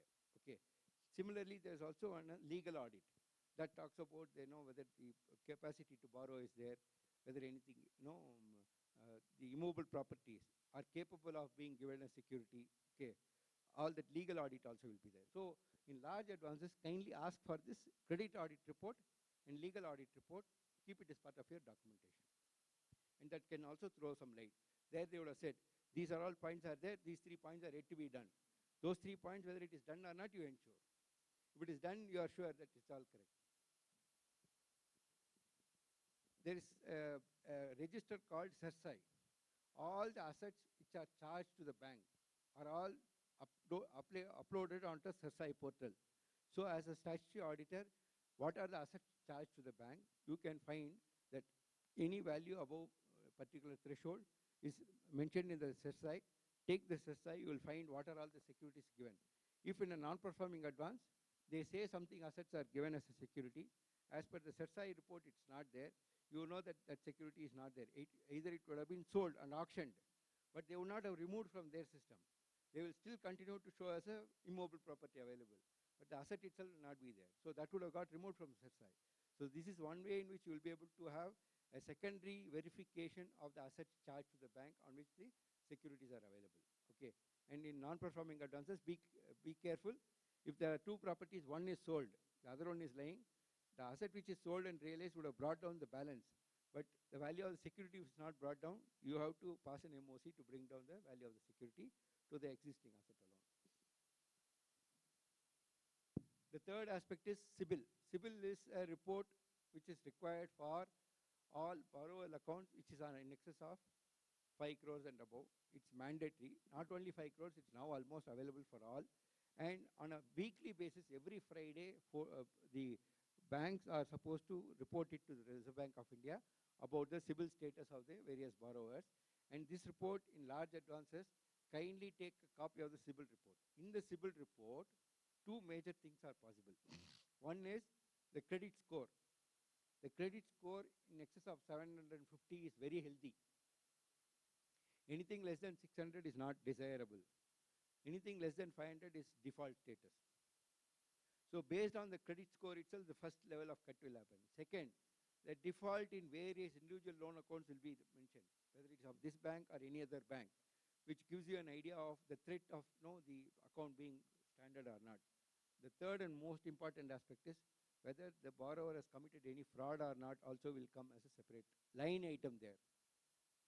If he has committed any fraud anywhere as a line item, it will come. And if the line item comes, you will have to ask for that particular report, which has to be generated separately. In which case, which are the banks in what loan accounts as classified as fraud will also come. So this information available to us as auditors in the audit of advances to take cognizance of it, and based on that to take a call. And if the account is classified as a fraud in many banks, only in this bank it is not there based on the record of recovery. This bank might have recovered correctly, so they may not have classified. You will have to see whether there is a potential for such accounts to be classified as NPA, because once the action is taken on fraud on the borrower, this account can also be hit. In which case, you will have to look at whether it's going to have an impact on this assessment. Though asset classification may not come, you may have to strongly word yourself to say, only on the basis of this you are taking. However, if you are going to have the threat of recovery, if it is going to be hit, the account can become NPA. But if you find on this basis itself is already a touch and go matter, they have managed to keep it as a non-performing advance to performing advance, and it also has, then it will be better for you to not just allow that to be continuing as a standard asset. You can classify it as non-performing advance also. Time over, sir? I leave it to them as well. I'm only in my third slide, I suppose. I only bought 10 slides. Okay, but in any case, I'll have to tell you that the asset classification I told you, one more most important aspect for an asset classification is an asset need not have to grow like homogeneously like us. They don't have to be born, don't have to go through the, the childhood, then become adolescents, and then become adults, and then become old age and things like that. If the account is bad, it can directly become from standard to loss asset also. There is no necessity for it to go through the process of aging. But what is most important is, if there is a threat of recovery, where there is a threat of recovery, a standard asset has to be classified as a doubtful advance immediately. What is the threat of recovery? A threat of recovery is where the securities charged to the bank falls below 50% of what was charged. For example, at the time of giving a loan of 2 crores, the security offered was 3.5 crores, and the 3.5 crores has become 1.5 crores. Okay, though your loan is still continuing to be 2 crores, because the securities charged to the bank has fallen down by more than 50%, there's a threat of recovery. The account has to be classified as a doubtful advance. It doesn't have to be classified as substandard asset. It has to be classified as a doubtful advance. This is as per the Master Circular of RBI. And where the asset which are given to the bank, if they are not in existence, then it has to be classified directly as a loss asset also. Or where the securities are less than 10% of the outstanding, then it has to be directly classified as a loss asset also. This is also something which we'll have to keep in mind while, without any parameter, the 2 crores would have been the sanction limit, the borrower will be good, he'll be maintaining all the things, he'll not be operating, he'll be giving stock statements, he'll say that the drawing power is there, his limit is 2 crores, he may be operating at 1.8. But what happens is, the very fact that the assets charged to the bank. When we talk about assets charged to the bank, I'm not talking about immobile properties alone. The primary securities are also part of it. Primary securities include your, in case of working capital loan, it is your stock, book debts and all. What happens, the book debts are 2 crores, but the book debts are 1.9 crores are more than 5 years old. They will continue to give the 2 crores, and because of that, they will be enabling themselves to have a drawing power. But that's not going to get realized. This is how you will find that where there is a threat of recovery, the asset has to be classified as a doubtful directly. The next one is, kindly take a dump of all your operating accounts like your cash credit and overdraft, the due dates on which the renewal is required. There is a difference between a renewal and a review. A review is done as a temporary stopgap measure. A renewal is a regular renewal. A regular renewal is after application of the mind, the bank is in a position to say that this account warrants to be continued to be given as a loan, because of which the renewal gets done. It's a proper process note will be prepared by the competent authority. A copy of it you can take if it is large advance and keep it as part of your audit documentation. Go through that. Lot of valuable information will be available. And based on that, you will be knowing that a regular renewal has been done. Generally, whenever a regular renewal is done, you can be reasonably assured that most of the parameters are satisfied. That's why regular renewal happens. Accounts which are not renewed are the ones which are having weaknesses and sickness, because they are not giving the information, stock statement is not there, or they are not permitting them to do the stock audit. Because of that, or the valuation is not there, or one of the borrower is not cooperating. Any of these factors will be there, which will be the reason why the renewal has not happened, regular renewal. Such accounts, take the list of due dates, and if from the due date of renewal, from the date on which the renewal fall due, up to 180 days, if it is not renewed, it can be classified as temporary deficiency. From the 181st day, it has to be classified as NPA. This 180 days can be by way of your ADAC sanction, it could be way of non-ADAC sanction, but maximum amount of 180 days from the due date is what is permitted. In banks like some banks, I don't want to just name some banks, Now the system which is followed is in such cash credit overdraft accounts, on the due date, they are making the limit as 0. So, because of temporary deficiency, the software is designed that on the third limb of out of order, where it is continuously in excess of the sanction limit or the drawing power, whichever is less, on this 180 days parameter is put. On the 180th day, this automatically becomes NPA, because now NPA is on an ongoing basis on a daily, at the day end. So kindly ensure in your bank whether this date of renewal, which has fallen due, whether in the system the limit is classified as 0 or not. If the limit is not classified as 0, your audit perspective will have to look at more closely. If the bank has a system to classify it as 0 on the due date, you are in a better bank. Okay, the controls are there. You can rely on these controls. Automatically on the end of the due date, it will automatically classify as NPA, so there is no problem for us. But if it's not doing it as 0 as the limit, so when you have an advances dump, take the dump of advances with 0 limits, and you take product by CC, you will find that this is there. Then you will know that the bank is following the system. And if the renewal limits are there, for example, 16th July 2022, an account should have been renewed. Till date, it's not renewed. You don't have any choice but to classify the account as a non-performing. Even though all parameters are okay for the review having not been completed, renewal not being there, beyond 180 days, though it was a temporary deficiency till 180 days, beyond that it becomes a permanent deficiency, it has to be classified as NPA. The other one is non-submission of stock statement up to a period of 3 months. For the first 3 months of not receiving the stock statement, it will be temporary deficiency. At the end of 3 months, it becomes out of order. 90 days from the date of out of order, the account has to be classified as NPA. So as of date, if the October stock statements are not received, September stock statements from September 2022 stock statements are not received till the date of your audit, such accounts has to be classified as NPA. If they have received it for say November or December, then though it is to be coming in SMA category, it need not have to be classified as NPA. These all other things I think I have touched upon in the course of my deliberation. Next point I would like to touch upon is the upgradation of loan accounts. How do you upgrade loan accounts? A loan account can be upgraded when the repayment comes. When a repayment comes, assuming a situation where there is a loan where a 5 months installment was due and account was classified as NPA, and you are now upgrading the account. The borrower brings in 3 installments. Account was NPA, 5 installments are due, it brings 3 installments. Now the overdue is 2 installments. Can the account be upgraded?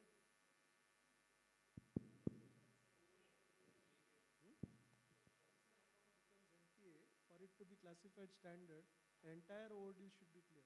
So this is where they will generally try to manipulate. Their software system also will say that the moment it will again come back to SMA 2 category. As auditors, we have to be careful to see that when an account is upgraded, all irregularities in account, 100% of it should be done for it to be upgraded. So if the partial amounts are come, balance of it is still outstanding is there. If they upgrade it, we have to again downgrade it. Understand? And second, I gave a situation where an account has restructured. An account was restructured, it became NPA, restructured, and in that 7 installments are due. Okay. And all the 7, the account was restructured on, say, 30th June 2022. 30th June 2022, the account was restructured. Okay. And from September onwards, they started not paying. September, October, November, December, January, February. The 7 installments were not paid. So what happened is somewhere during the line, the account was classified as NPA. March, all the 8 installments the borrower pays. The account is upgraded into a standard asset. Is it okay?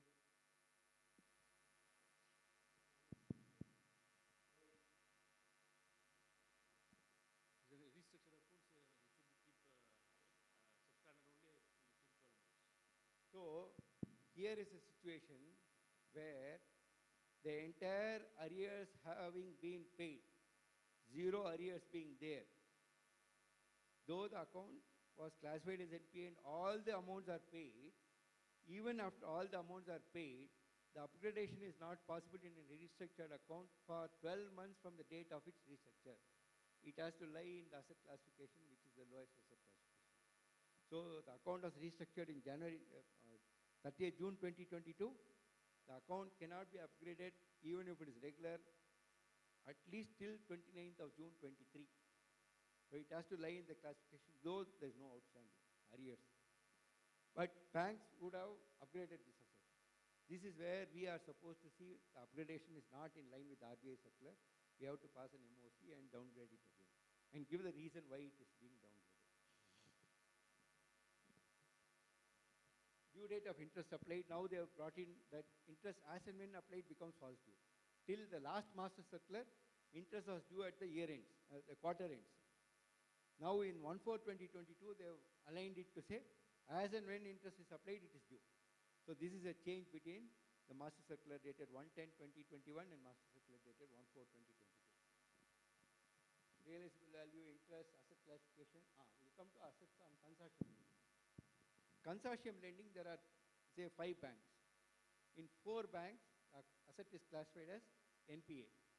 In your bank, the borrower is regular in paying all the amounts, and it is in standard asset. You are taking the CIBIL report, it's 100 crore value. You have taken the CIBIL report. In the CIBIL report, it shows NPA in all the other 4 banks. In your bank, it is standard asset. Okay. Is it okay?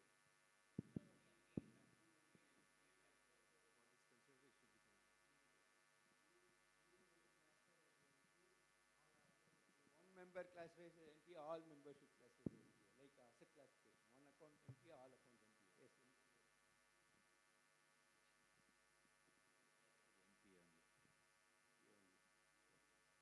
Yes. Whatever is the lead bank.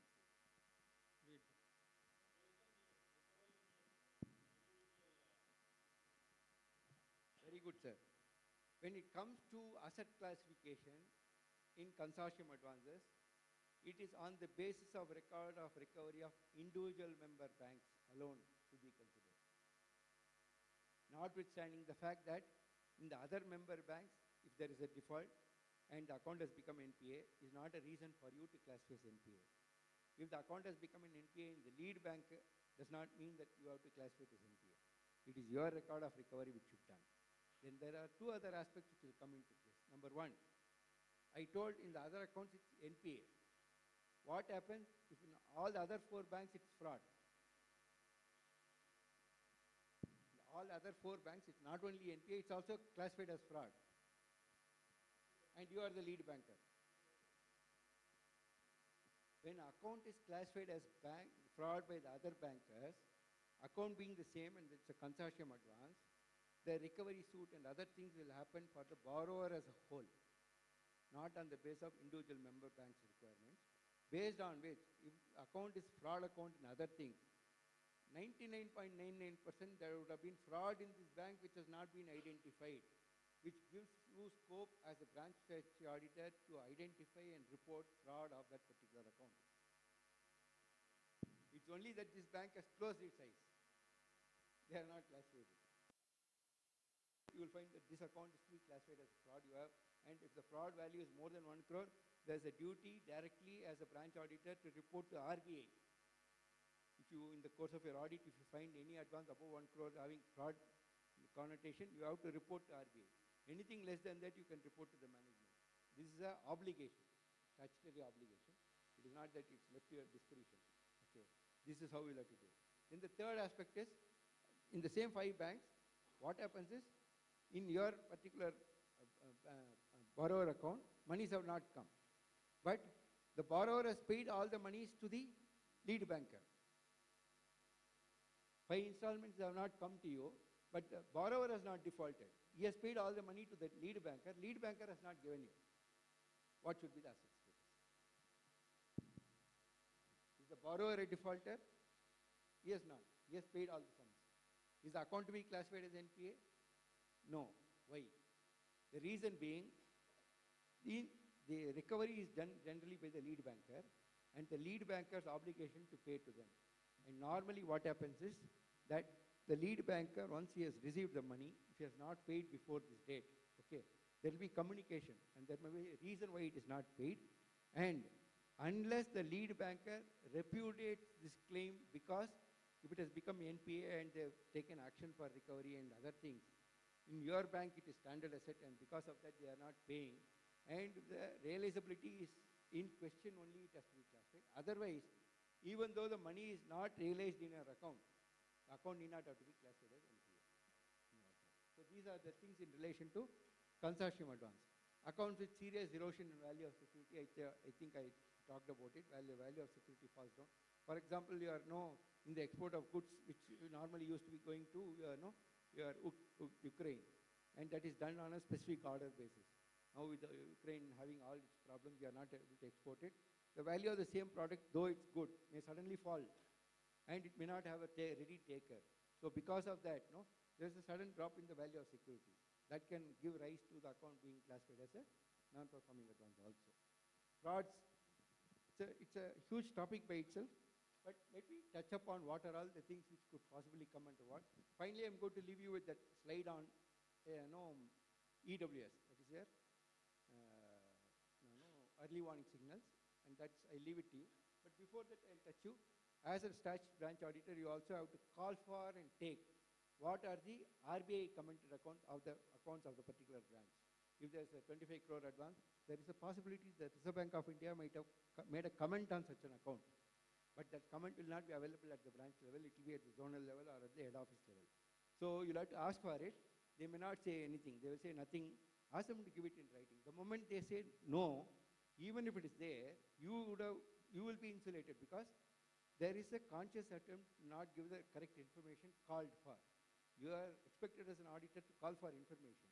If the information itself is wrongly given to you, it's a carefully laid out scheme of fraud by the bank management. But if you don't call for it, then RBI will say, we have commented on these accounts.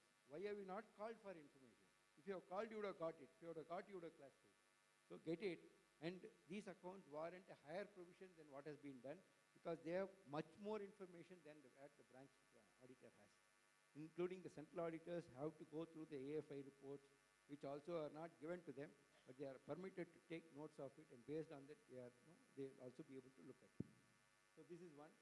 Second, you will have to ask for whether there is any manual intervention, because everything is run on the system, but there is a process to call manual intervention. For example, what happens? There is a borrower, and beyond the scope of the borrower, something has happened, and account is classified as NPA.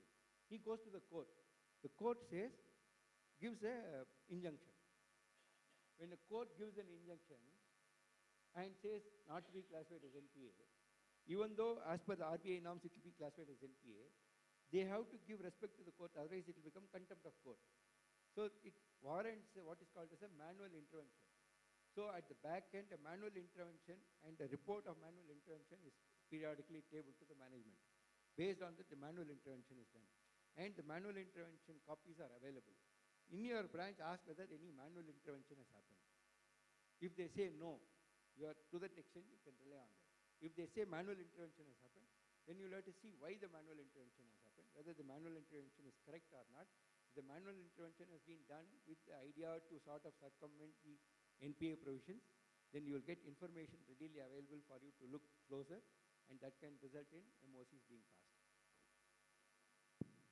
Resume and repayment schedule tables have already talked. Restructured data per TD. Somebody talked about restructure and said nothing is available. I think MOC, it may not even change the asset classification, but it will change the category from standard non-restructured to standard restructure, based on which the amount of provisioning requirement and recognition of restructure and non-restructure at the bank as a whole also will have to be correctly done. You will have enough scope on that. Look at agricultural advances which are restructured, because bankers generally don't know agricultural advances, if it is restructured, has to be classified separately as restructured advances, including possibly the top management. So given that, you will have to call for, and you will have enough scope for passing MOCs on this. I think he's behind my back, and you are all in my back. Backing me. You are all already backing half an me. hour. He's behind my back, you are all backing me. Yeah, I'll not touch on EMI and MI. That is how the equated monthly installments and monthly installment. In the master data, where monthly installments and interest to be serviced separately is part of the terms of sanction. They go and make it as EMI. That's a default option. So many times they touch the button twice, default option comes. So when the borrower pays, the partition table starts taking it as EMI.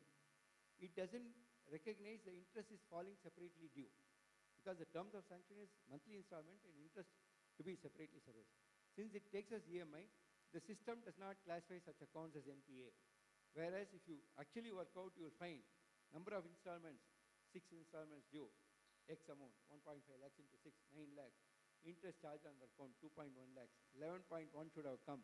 What has come is only 4.6 lakhs. The difference is 4.5 lakhs. This 4.5 lakhs is about no more than 4 installments and also 5 months of interest not service. Account should be classified as NPA.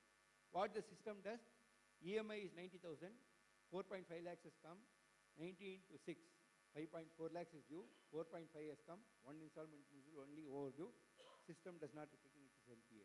So kindly look into the partition table, see whether the terms of sanction is correctly recorded as EMI or MI plus interest. And if you do that and test check for some of them and record it, this is mandatorily required for you to record it as part of your audit of advances to know that the correct systems and processes and the internal controls on which you can place reliance can be done. This is part of your audit of advances. The next one is NCLT accounts. If there is any NCLT accounts, you have to be careful, because in NCLT accounts, the accounts can be classified as NCLT, and if it is NCLT, the requirement of the making that, IBC and going to that, it will all be not handled at the branch level. So not much of information will be available at the branch. For anything and everything, they'll say, no, our recovery section is looking at it. But at the end of it, when you start looking at it and ask them continuously reasons, you will find that the NCLT would have disposed of for winding up of the company itself. Where the winding up order is already passed, they will still be classifying it as a D1 or a D2 category. We have seen in many cases, in which cases we have classified it directly as a loss asset, and based on that, the security values are not enough. Based on that, our value of the security which is mentioned in that, it's significantly lower than what is shown in this, we have to give effect to that. So kindly ask for information, obtain them, peruse them, and then come to your conclusion. This is how we'll have to look at NCLT and NC accounts. Similarly, in the course of that, what happens if the borrower has not been regular, not paying, or whatever it is, or his business is coming down, the banks have a system of recalling the loan. They will officially write in the process note, they will say loan is recalled, loan is cancelled, everything they will write, but they will not punch it into the master data. So the account will continue as a standard asset. When a loan is recalled on, say, 15th of April 2022, and lying as a standard asset on 31st March 23, and the amount is, say, about 9.7 crores. What they would have told, they will say your cash credit limit is now recalled. Instead of that, progressively it will be reduced. Every month you are supposed to pay 75 lakhs. So your drawing power will get reduced month on month. This is how they will write.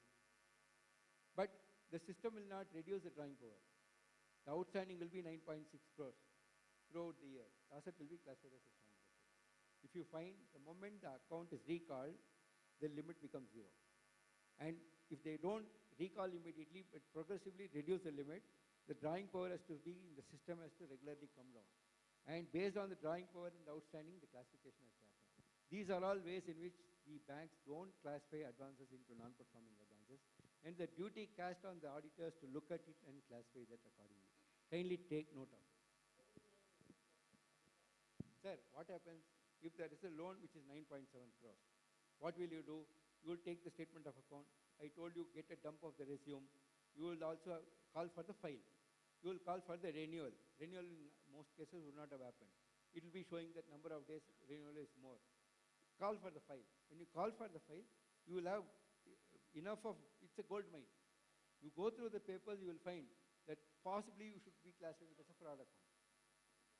That's why they recall, because there is a reason for them to recall.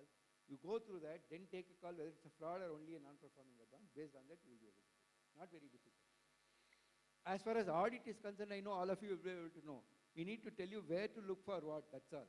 Beyond that, I know you will take care. Stock audit reports are mandatory for advances where working capital limits are in excess of 5 crores. It's mandatory every year. This is mandated by RBI. If the bank having list of accounts beyond 5 crores is not doing that, we have to report on that. And if the stock audit is initiated, but the borrower is not cooperating, we'll have to report on that. And if the stock audit report has come, in the stock audit has reported differences between the stock statement and the amount of stocks which are available, either in terms of the quantity, quality, value, pricing, costing, or in terms of its damage, destroyed, discarded status, or whatever it is, or the amount of creditors which are there, or the amount of receivables being different. Any of the adverse features of that has to come as a separate report in the last sheet of the stock audit report itself. And they also have to report what is the amount of stock reported as per the audited financial statement and what is reported to the bank. Variance also has to be reported by the stock auditor. Kindly take for all large advances copy of the stock audit report, take it on record, go through that. You will find enough and more reason. If it's a good account, all the things will be parameter will be good, and the stock auditor also would have given a clean report. That also is an evidence. It's a good evidence for a standard asset. Similarly, if it's a bad account, you will have enough evidence coming out of the stock audit report. It's again a good evidence for us. Either way, we will have evidence. Okay, and that will enable us to classify the advances accordingly. Accounts where end use of funds are not as per sanction. This is specifically asked to be done now. Because what happens, the loan is given for buying buffaloes to an agriculturalist. And instead of that, what happens, by the time the amount is disbursed, people down the line misuse it, and the end use of funds is not utilized at all. I'm only telling you buffaloes, I'm not telling you. What you need to do is, in large advances which are done and fresh sanctions which are done, no direct payments, no payments are to be routed through the borrower's account. As far as possible, the payments are to be made directly to the third person. Even there may be a scheme in which the person may be able to take back. So the end use of funds is something which is important. Here again, you will be able to rely on the CARO report in which it is mandated whether the term loans which is obtained for a specific purpose has been utilized for the same purpose or not is required to be reported by the auditors of the companies. So you will be able to place reliance on that, and you can also verify if there is a genuineness. For example, somebody is putting up a new textile unit and machineries are being purchased, and there is quotation which is by way of a tender, and the tender has been bid, and based on the bid, the person who has bid is doing the job, and there is an engineer who is certifying the amount of work which is happening, the machinery which has come, the work in progress, and the payments are being done. You will be reasonably satisfied as the payments are all correctly going. End use of funds are there. But if you find the same thing is happening, but monies are only routed only through the borrower's account, borrower is being paid money, he is in turn paying. Okay, that does not give you the same comfort like what is being paid directly to the bank. This is how, as an audit perspective, you will have to look. But end use of funds, the branch auditor is now made responsible to ensure the end use of funds. I think they are also getting excited with my delivery of lectures. Okay. Agricultural advances, 6 months, less than 1 year is treated as short-term crop. Any crop beyond 1 year is treated as long-term crop. And here again, if there is going to be natural calamity for one crop, the maximum period for which can be extended is 1 year. I think I told that. Project loans, project loans is a 3-hour discourse by itself, project loan, BCCO. If you people are interested, I will touch upon it. Interest recognition on deferment of BCCO, I touched upon this, I have already told you this. No. Deferment of DCCO, it is restructured, does it warrant downgrading? No. If it is going to be within 1 year for other than infrastructure and 2 years for infrastructure, and where there is going to be a litigation, over and above that 2 years are also permitted, that is maximum 1 + 2, 3 years, or 2 + 2, 4 years. There is no need on restructuring to downgrade the account as a non-performing advance.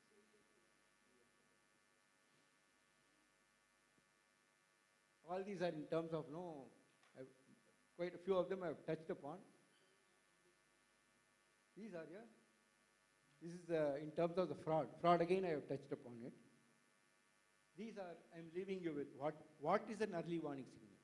What is it in a large advance I should put it through what is the parameter which I should put it through? Default in undisputed statutory dues, for example, GST or whatever it is. I give this material, ma'am. Don't have to take photocopies. Our material, if they have recorded mine, you can take that also. or any doubt or difficulty, please feel free to call me. Whoever it is, not only her. You can feel free. If I know anything, I'll definitely share. Frequent bouncing of checks. Flimsy reasons to postpone go-down inspection.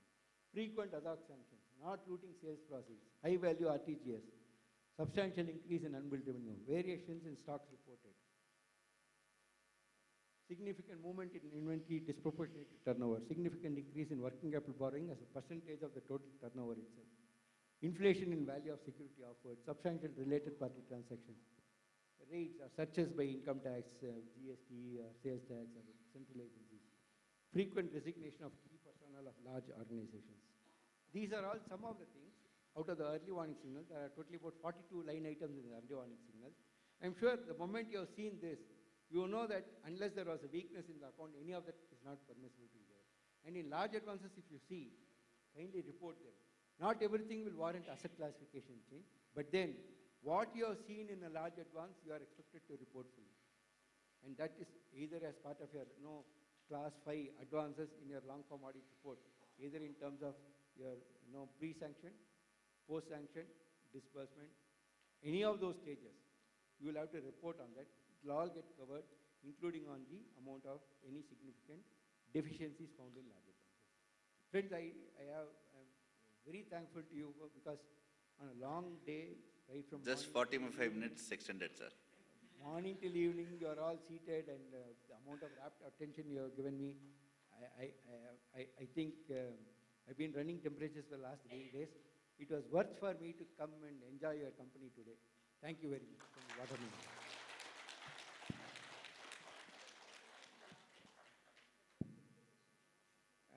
See, what Divya is saying, last but not the least, they had some expectations, and I'm sure I have met with all your expectations also. Thank you. Any questions? I'm open for it.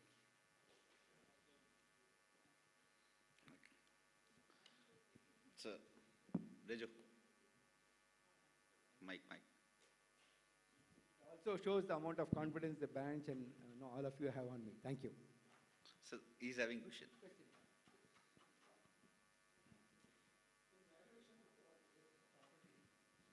Sometimes they give three valuation: guidance value, market value, distress value. This is the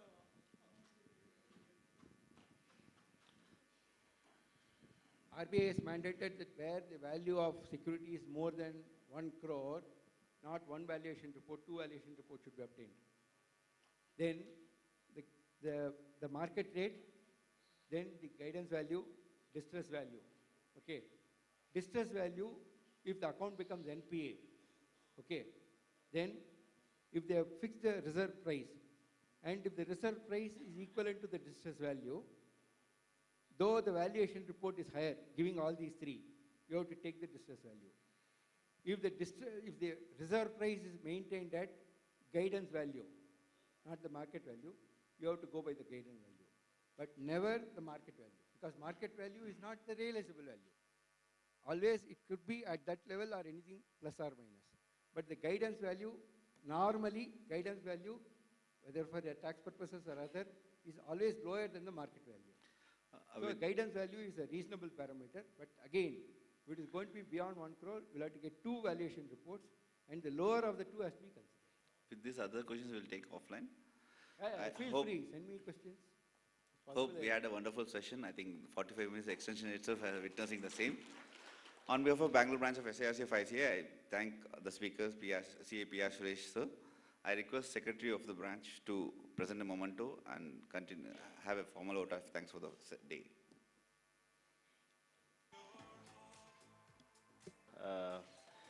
For the one-day seminar on bank branch audit comes to an end. Of course, the last session was filled with experience of audit on advances.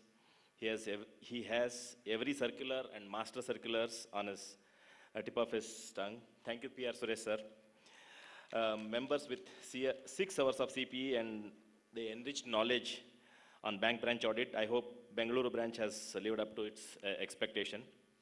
We thank the sponsors for the event of today, Mrs. Altius Associates, Mrs. Bharat Cloud, and Mrs. Taxman Publications for their support for our program.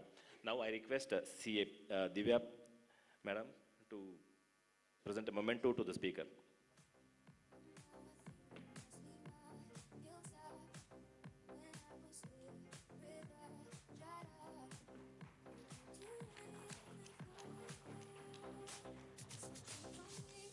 Thank you, sir. Thank you, ma'am.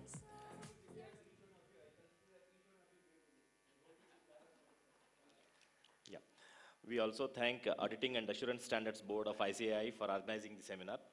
I wholeheartedly thank the delegates for your active participation and support, with whose support this one-day seminar could have been successfully conducted. I thank the speakers for all 4 sessions. Thank you so much. And I also thank management of Chancery Pavilion Hotel and staff of Bengaluru branch of SIRC and all the managing committee members. I, Manjunath Hallur, Secretary for Bangalore branch, sign off for the day. Thank you so much.